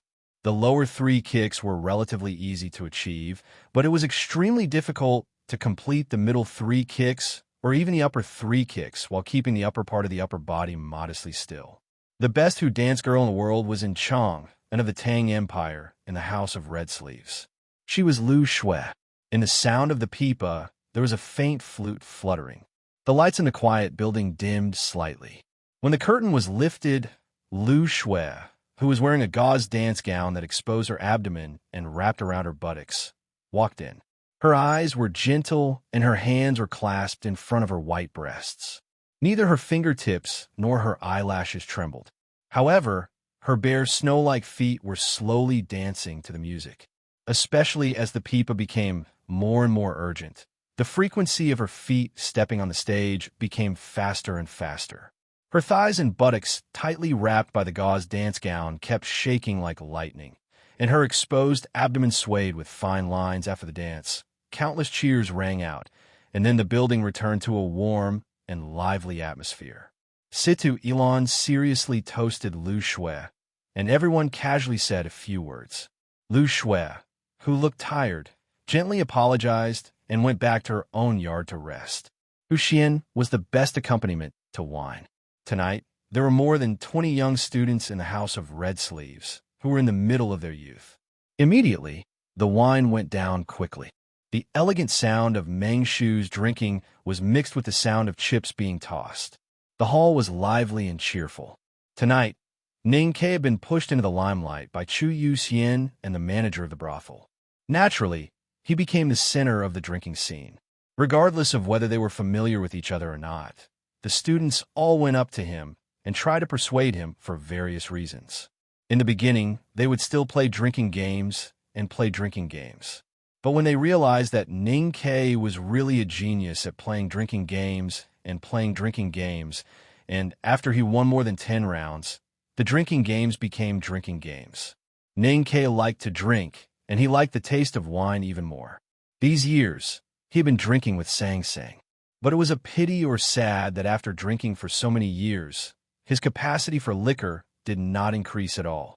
Basically, he was still in the state of looking at the wine and drinking games, but because he was too drunk, he basically had no chance to do so. After being urged by his classmates to drink 5 or 6 glasses of wine, he became anxious. His drunkenness, which was only 7%, suddenly jumped to 12%. He forced his eyes open, trying to pretend that he was still sober to scare off his enemies. However, his already inarticulate speech revealed his weak confidence. So he wanted to hug the full moon to pretend to be lonely and hide from drinking, but found that there was still no moon in the night sky. He wanted to lean against the railing and pour wine into the lake to get drunk and recite poems to pretend to be desperate, but found that he could not walk to the railing and could not remember any poems. No matter in the previous life or this life. He did not know when the table he was sitting at was moved to the railing at the back of the building, just close to the small pond of wet bamboo. But he was already paralyzed on the edge of the table and had long forgotten what he had planned to do. The environment by the railing was much quieter than in the hall. Situ Elon sat beside him with her right foot on the railing, squinting at the stars in the sky. Her right hand was holding a small pot of clear jade house snow, gently shaking it outside the railing. Obviously, this noblewoman's capacity for liquor was much better than Ning Ke's. The luster in her eyes was very bright. She suddenly asked, "Ning Ke, how did you and Sister Princess meet?" Ning Ke raised his head and rubbed between his eyebrows. Then he raised his chopsticks and kept looking for the cabbage head and vinegar. He casually answered, "I met her on the road." "How did you meet her on the road?" Situ Elon turned her head and stared at him with interest. Ning Ke inserted his chopsticks into the small pastry, covered his forehead, and said angrily, "I picked her up on the road, so we met." Situ Elon said helplessly, "I think you probably remembered something wrong. Her Highness couldn't have been picked up by you on the road." Ning Ke smiled with drunkenness. "Indeed, I remembered wrong. All the things I picked up on the road are treasures. I can't be an idiot. Where did I meet the princess? Oh yes, you know I'm a soldier of the city of Wei." Chapter 99. Is the city of Wei very far? Very close to Kaiping. Where is Kaiping? Very close to the city of Wei. Well, I know it's in the frontier fortress. But before that, where were you, Ning Ke? In the mountain. Which mountain? Min Mountain. Is Min Mountain very big? Of course. What about before Min Mountain? What about before? Well, I was young then, so I don't remember much. I only know that I was an orphan. The drunken conversation by the side of the bar could not continue because of Ning Ke's slurred speech and his stubborn mind. Situ Elon picked up a wet towel and wiped her forehead. She glared at the drunk lad on the table and thought to herself, "What the hell is going on?" Just at this moment, Dewdrop, who had to leave midway, came and diluted the awkwardness. She frowned at the back of Ning Ke's head and could not help but shake her head. She helped him up and put a wet towel on his forehead. Then she smiled at Situ Elon and said in a hoarse voice, "Miss Situ, he can't hold his liquor well." Before Sidulan could open her mouth to ridicule him, Ning Ke, who was lying in Dewdrop's arms, woke up. His mind was in a blur, and he vaguely felt that his face was pressed against a slightly cool, moist, and plump place. Subconsciously or instinctively, he held her waist tightly with both hands and pressed his face closer to her, even rubbing against it. Dewdrop's plump bosom was squeezed out of shape by the young man's bad taste. Her delicate and pretty little face showed a rare hint of charming shyness, and there were a few blushes on it. Sidhu Ilan looked at Ning Ke squinting in Dewdrop's arms. She watched him put his hands into the girl's sleeves and then move to somewhere. She could not help but raise her head and cover her forehead in annoyance. She also covered her eyes.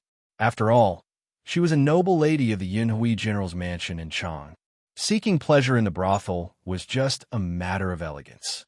When had she ever seen someone actually dared to do indecent things in front of her? Of course, she knew that Ning Ke had drunk too much at this time.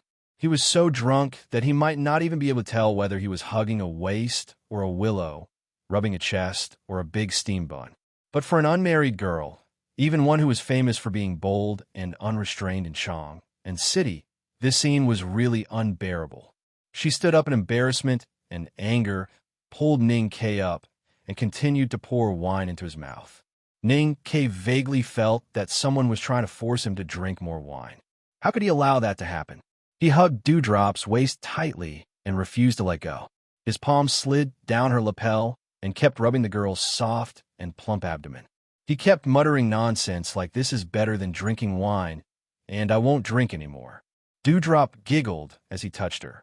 She hurriedly lifted her sleeve to cover her lips and said with an annoyed smile, "You'll have to pay if you touch me again." Ning Ke lowered himself in her arms and answered in a daze, "Your brother is now a man with a net worth of 2,000 taels of silver. Do I still need this little bit of silver? If a monk can touch you, why can't I touch you? So what if we spend a spring together?" Dewdrop was a little annoyed when she heard this, but she was confused when she heard the word monk. She raised her head and looked at Situ Ilan for help. Situ Ilan spread out her hands and said angrily, "How would I know what nonsense you were talking about?" Then she used a little strength to grab the front of Ning Ke's lapel and forcibly lifted him up. She got close to his face and said loudly, "You've drunk too much. Go back quickly. Don't tell me there's no one waiting for you at home."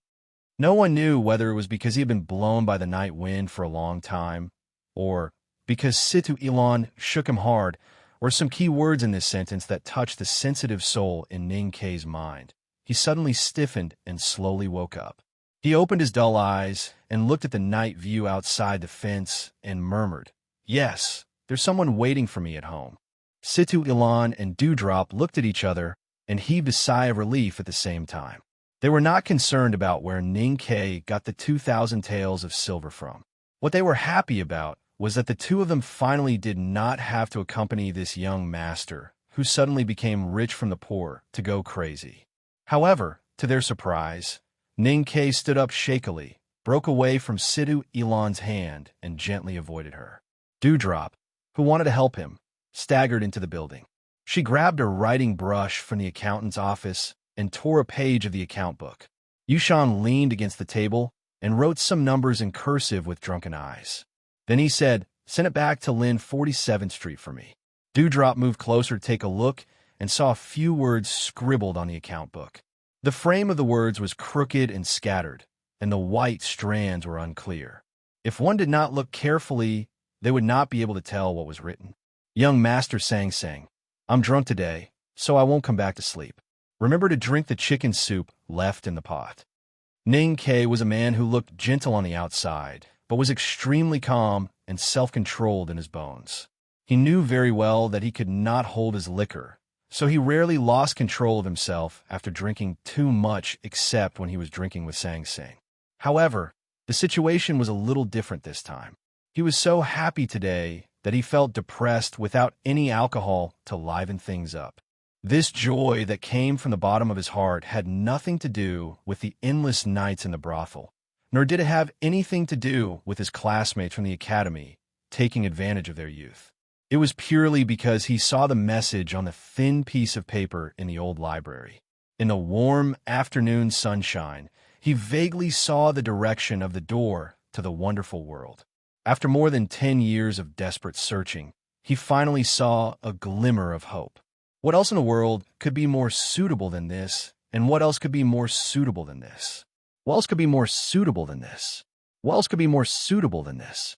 Dewdrop saw his cute, drunken look and could not help laughing. She held his left arm and shook her head, saying, "Don't drink anymore. I'll ask the carriage company to send you home later." Ning Ke gently held her hand. His palm was slightly wet with sweat. Only then did he realize that the saying of being drunk made sense. He slightly narrowed his eyes to hide his nervousness and pretended to be calm, saying, "I won't go back tonight. It's not good for you to drink and have fun with your classmates." Dewdrop smiled and teased, "Where's the elegance?" Ning Ke said, under the influence of the liquor, "I'm just a little soldier who was sent here. How would I know what elegance is? My good sister, how about letting me be vulgar tonight? Don't pretend to be crazy when you're drunk. You'll regret it when you wake up." Dewdrop laughed and said, "If you're sober on normal days, let alone once, I can even let you be vulgar 3 times. So what?" Ning Ke squinted his drunk eyes and waved his hand repeatedly. He said with a silly smile, "That won't do. That would be the 3 vulgarities. I can't listen to this nonsense anymore." Situ Elon frowned and covered her forehead to suppress the rolling drunkenness in her stomach. She said, "Ning Ke, if you want to fool around, can't you pick another day?" Ning Ke reluctantly stood up and bowed deeply. He said, "Miss Situ, this is the place you picked. If it were another day, I really wouldn't have the guts to accompany a girl to a brothel." Situ Elon was speechless for a moment. She glared at him and thought, "You still know that you're accompanying a girl to a brothel? Then why don't we just listen to some songs, watch some dance, and talk about art and life? Why do we have to do this?" Fortunately, she did not say this out loud. Otherwise, Ning Ke would have ridiculed her for a long time about the difference between artistic young girls and normal young girls. Dewdrop smiled and looked at Ning Quebec. She said sympathetically, "Ning Ke, you seem to have forgotten one thing. Mistress Jian has said that no one is allowed to entertain you. Where can you go?" As soon as Dewdrop finished her words, an arrogant and indifferent little maidservant appeared in front of everyone with a bowl of fishtail soup. She was Mistress Jian's personal maidservant, Xiao Chao. She stared at Ning Ke's eyes coldly and said, "Mistress Jian has said that no one is allowed to let him drink it. Ning Ke, you drink this bowl of soup and immediately take a bath to get rid of the stench on you. Then, follow me upstairs. Mistress Jian has something to ask you." In novels, there was a common sentence to describe the behavior of a master, and that was, "It takes a long time to say it, but it happens in the blink of an eye." The maidservant Xiao Chao appeared just like this, and her words were also very effective. As soon as she said this, those eager academy students were stopped by the girls around them. Ning Ke even let go of the flagon dejectedly. The whole hall was silent. When Ning Ke went to wash up, the academy students in the building inevitably talked about what had happened earlier, especially those Chong and students who knew Mistress Jian's identity. They could not help but talk about some secrets in the palace and a certain legend of the Tang Empire. Therefore, everyone was more curious about what had happened earlier. It was still quiet beside the railing. Situ Ilan and Jean Wucai whispered a few words to each other before walking over again.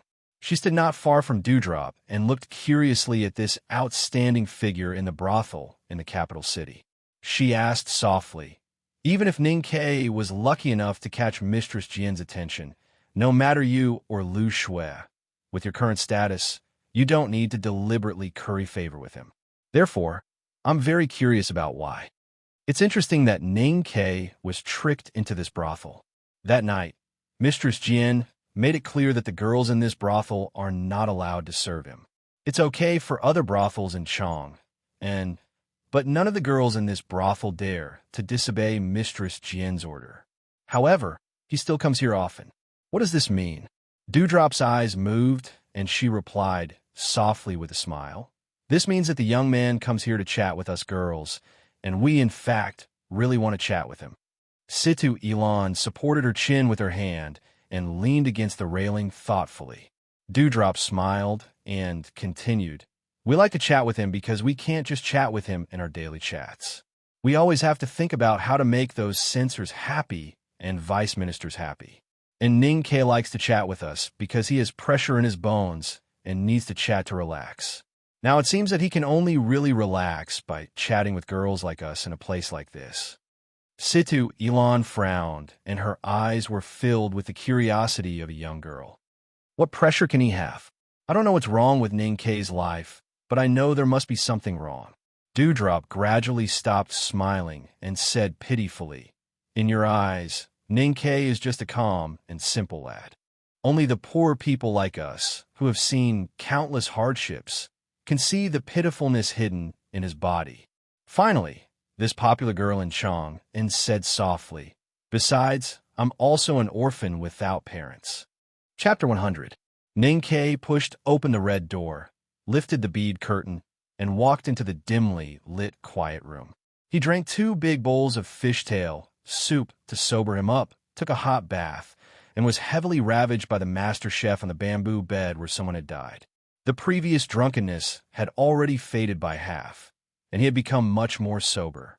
Looking at the woman with a perfect figure hidden in cloth clothes, her broad and smooth forehead, and the wrinkles at the corner of her eyes, Ning K felt that it would be better if he were more drunk at this moment. He had vaguely guessed what he would face next. Although he always thought that the woman's strictness towards him was unreasonable, he had to admit that there was some care in her strictness. Therefore, he could not refuse and could only bear it with tears. "I haven't seen you for a while. I thought you had started to cultivate yourself after entering the academy and understood the importance of wanting to know and seeking knowledge. I didn't expect that you didn't learn much, but your courage to drink has increased a lot." Mistress Jin looked at him calmly. There was no pain in her simple and kind eyes. She just spoke calmly and straightforwardly. But it was this kind of normal conversation that brought great pressure to Ning Quebec. He did not know what to say, so he forced himself to calm down and tried to smile to relieve the awkwardness. But unexpectedly, he burped, and the smell was very unpleasant. Smelling the sour smell of alcohol in the room, Mistress Jin slightly frowned and glared at him unhappily. Then she smiled faintly and thought that her anger was unreasonable. She could not let the lad in front of her take the blame for that guy, could she? She looked at Ning K and asked as calmly as possible, "Tell me what you have learned in the academy these days." Ning K took the strong tea that Xiao Chao handed over and hurriedly drank 2 mouthfuls to calm his mind. After sincerely thanking her, he cleared his throat unhurriedly and earnestly told Mistress Jian about his life in the academy. "You're quite diligent, but since you have no foundation in calligraphy and rites, you should spend more effort on these 2 subjects and not just ignore them like a broken jar. You should know that after you leave the academy in the future, whether you become an official in the imperial court or a herdsman, you will always need these skills." Hearing that Ning K went to the old library every day, Mistress Jian smiled, and the wrinkles at the corner of her eyes deepened. She continued to ask, "Since you go to the old library every day, you must know about the 2nd floor?" "Yes," Ning K replied politely. Mistress Jian thought for a while and then said seriously, "When do you think you can enter the 2nd floor?" Ning K raised his sleeve to cover his mouth, forcibly suppressing the desire to burp or even vomit.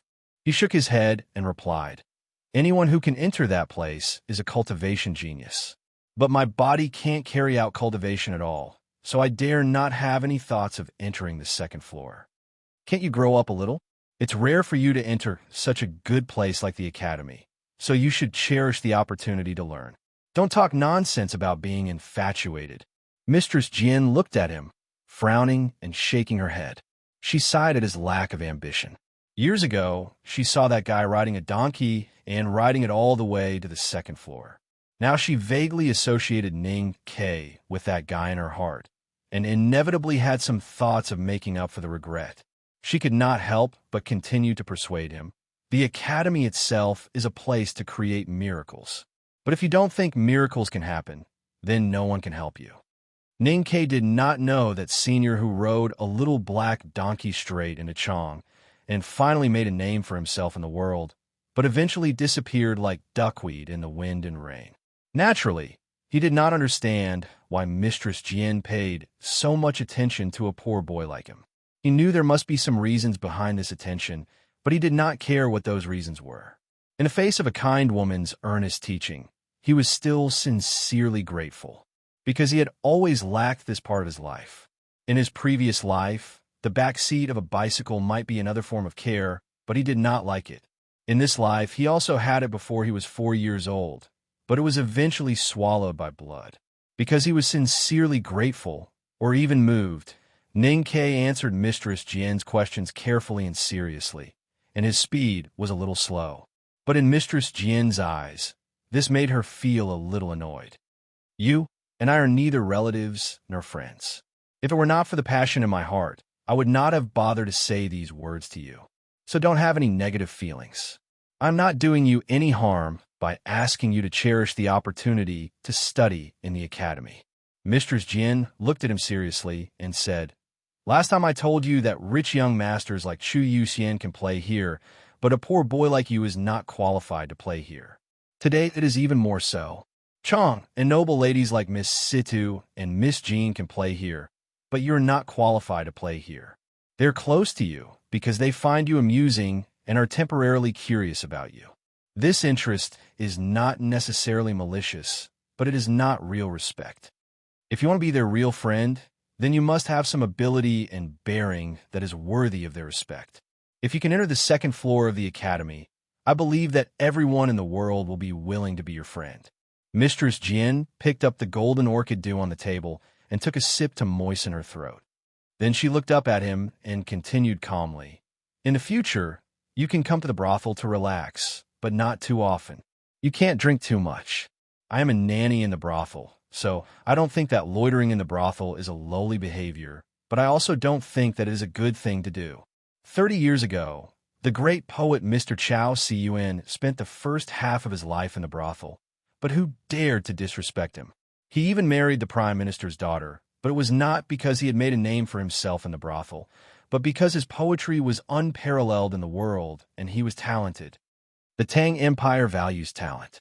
As long as you have talent and you are a talent, no matter if you are upstairs or downstairs, inside or outside the brothel, a boy from the border town or a noble in Chong, and the empire will not bury you.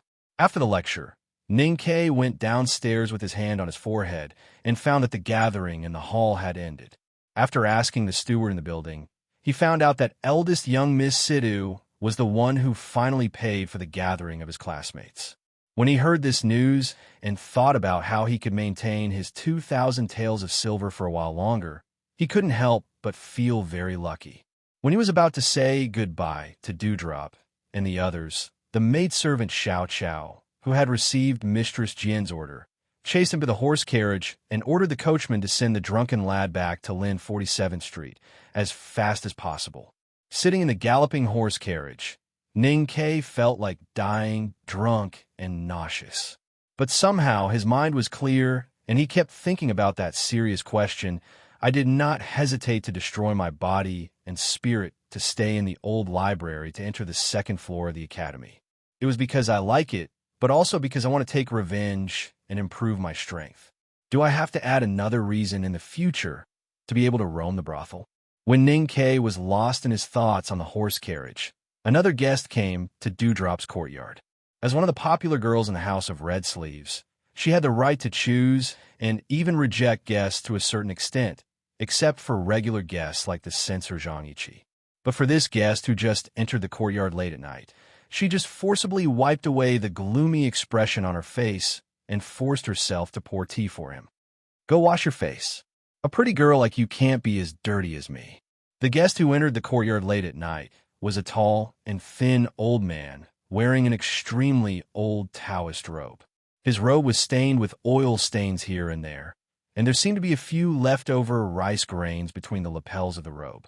It was extremely dirty. The tall and thin Taoist face was not dirty, but there were a few sparse long beards under his chin. His inverted triangular eyes flickered, and his obscene aura was extremely dirty. Dewdrop smiled and followed the maidservant to freshen up. She only knew that this guest was important and was a distinguished guest who was personally invited by Mistress Jian. But she did not know who he was or what kind of business he did. As for external things, such as appearance and clothes, they were never the focus of her or the maidservant's attention. What was important was that this Taoist had always been extremely generous. Moreover, he called himself the primordial spirit protector. He had come 2 or 3 times, but he only took action and refused to be serious. There was no reason for the girls in the brothel not to like this kind of guest. The dirty, skinny, and tall Taoist poured himself a cup of wine and drank it slowly. Just as he was feeling bored, he saw a crumpled piece of paper beside the wine pot. It was the most ordinary paper for an account book. He could vaguely see the handwriting on it. Based on his habit of cultivating for decades, he instinctively picked up the crumpled paper and carefully spread it on the table. There was a line of ink written on the crumpled paper. The words were unclear, and the frame was crooked and messy, which made it unpleasant to look at. On the paper was written, "Young Master Sang Sang, I'm drunk today and won't be coming back to sleep. Remember to drink the leftover chicken soup on the pot." Looking at these words, the tall and thin Taoist's brows furrowed tightly. But what was surprising was that when he furrowed his brows, he did not show disgust, but surprise and joy. The tall and thin Taoist carefully read the words that looked like a chicken's claw.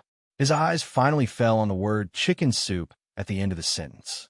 His right hand, which was as skinny as an old tree trunk, dipped into the wine cup, and then put his fingers on the table and began to copy, stroke by stroke. The wine on his fingers dragged on the mahogany table to form words, which were very similar to the word chicken soup, written by Ning K on the paper. Vaguely, there seemed to be streams of air flowing through the tall and thin Taoist fingers into the wine, seeping into the depths of the hard mahogany, and then instantly dispersed into countless tiny cyclones and disappeared without a trace.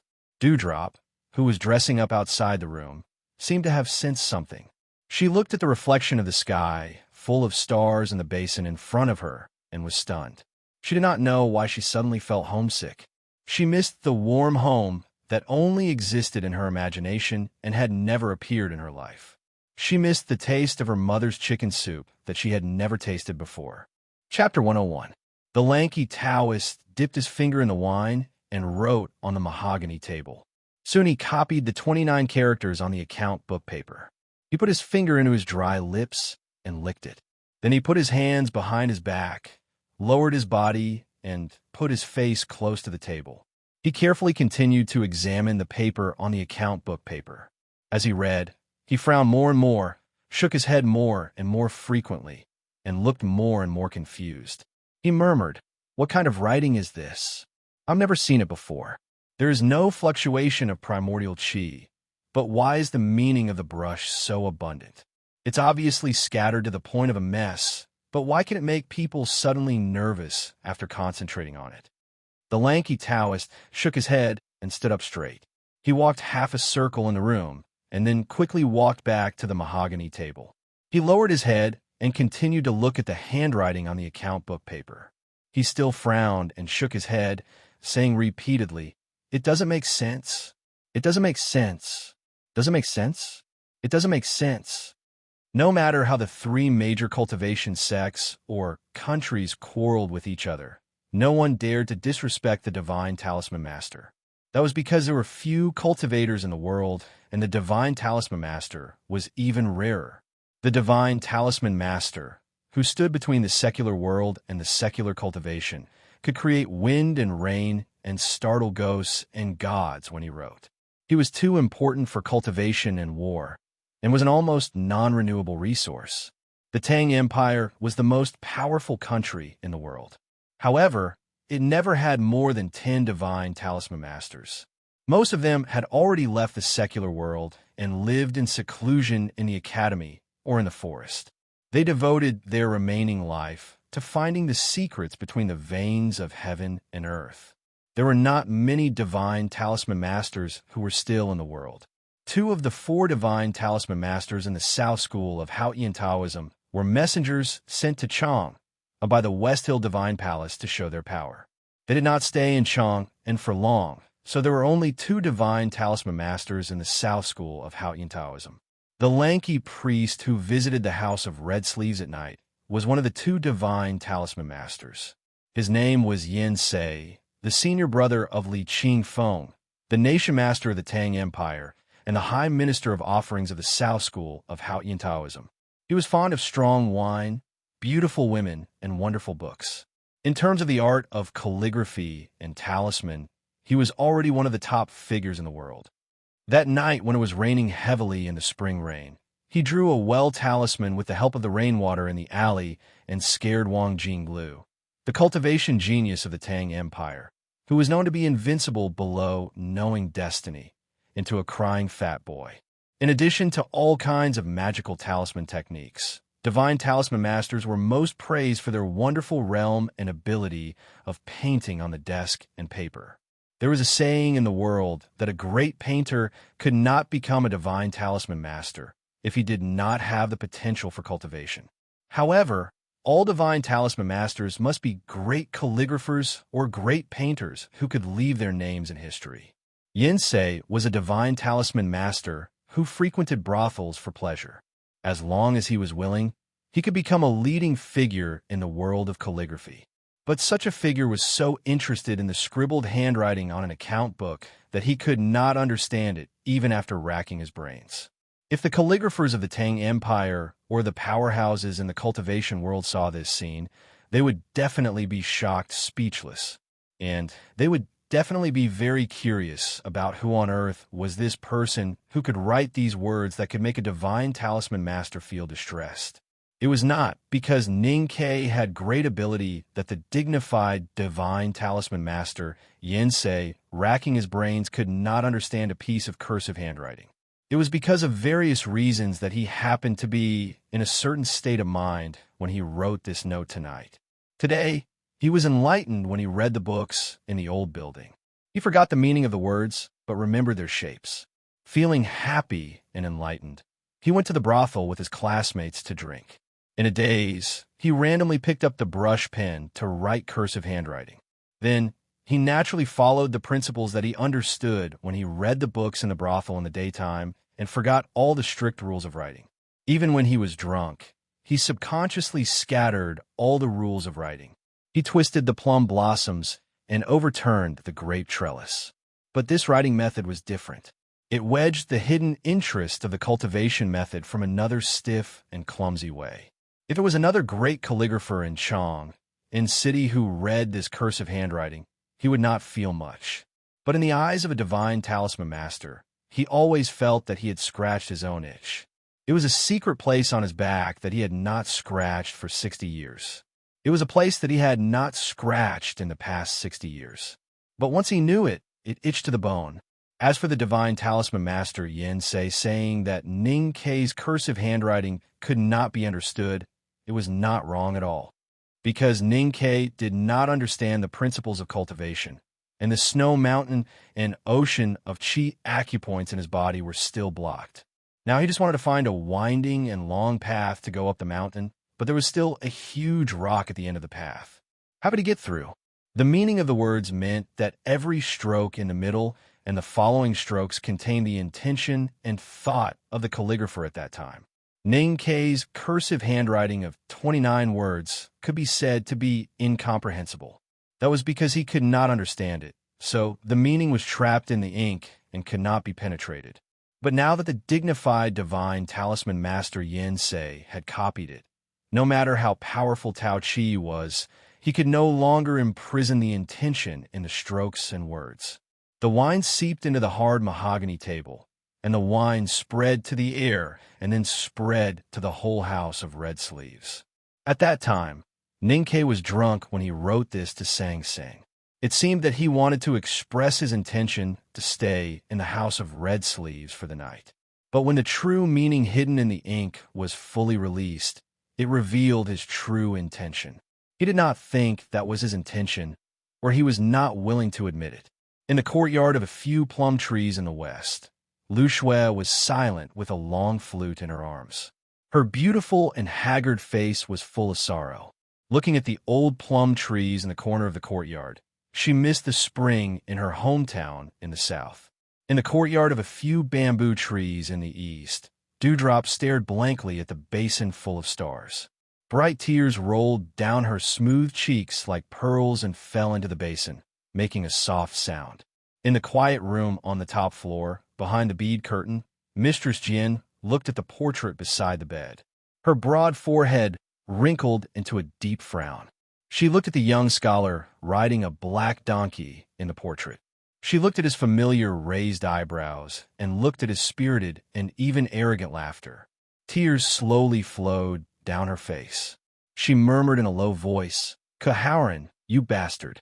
I made chicken soup for you every day when you came back, but you didn't come. Now, even if you wanted to drink it, you can't. I don't know. How are you living in the underground?" Suddenly, she raised her eyebrows and woke up with a tight grip on the silk handkerchief in her hand. She hurried to the railing and looked at the courtyard downstairs. She knew the identity of the thin and tall Taoist in Dewdrop's courtyard, but she was not afraid at all. She scolded softly with an angry face. "You old man, you are so unreasonable. Why did you come to my house to provoke me? Why did you think of that bastard?" In the courtyard, Dewdrop, who had washed her face and put on some light makeup, walked back to the room leisurely. When she saw the tall and thin Taoist shaking his head by the table, she couldn't help but be slightly startled. She walked up to him and took a look. She frowned and asked doubtfully, "Sir, why did I smell chicken soup earlier?" "It's not the smell of chicken soup. It's the smell of going home." The divine talisman master, Yin Se, shook his head and pointed at the 29 characters scribbled in ink on the account book. He said, "When this man wrote this note, he was very anxious to go home and drink the leftover chicken soup.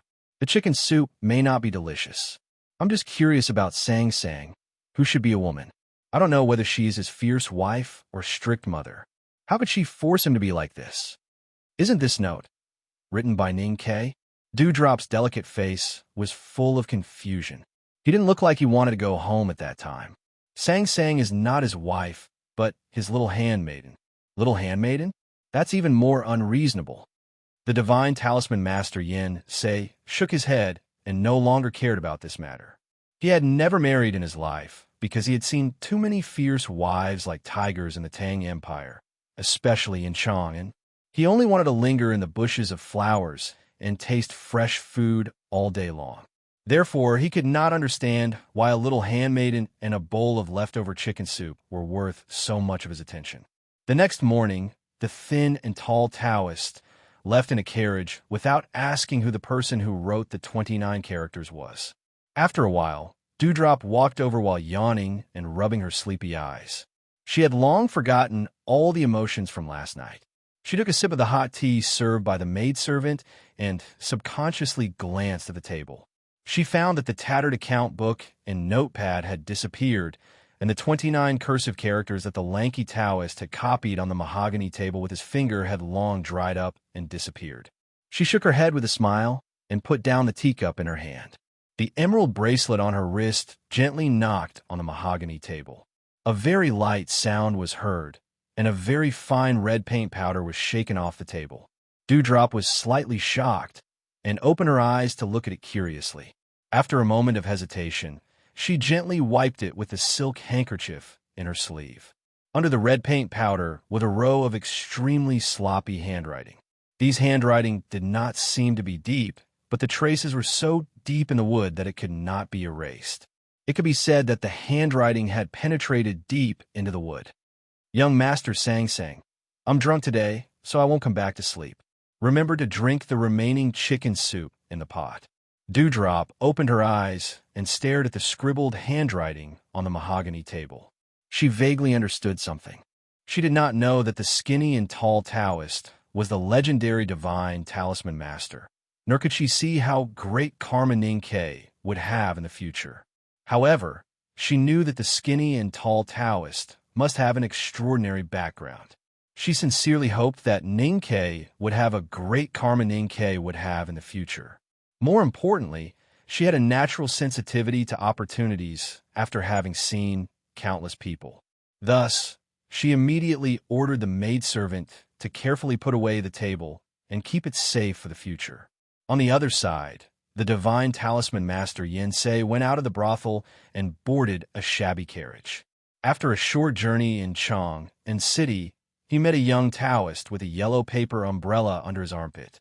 The young Taoist respectfully replied, "Uncle, I found out what you asked me to do.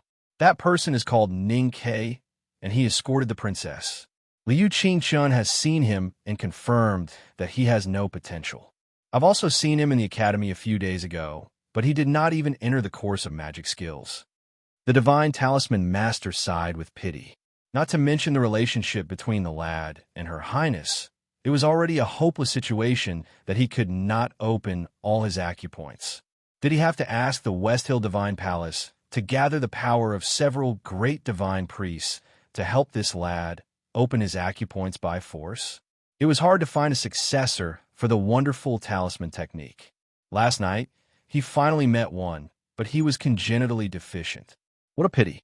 You're tuning in to the Warrior Lore YouTube channel. Don't forget to subscribe and join us on this journey to catch the most captivating stories.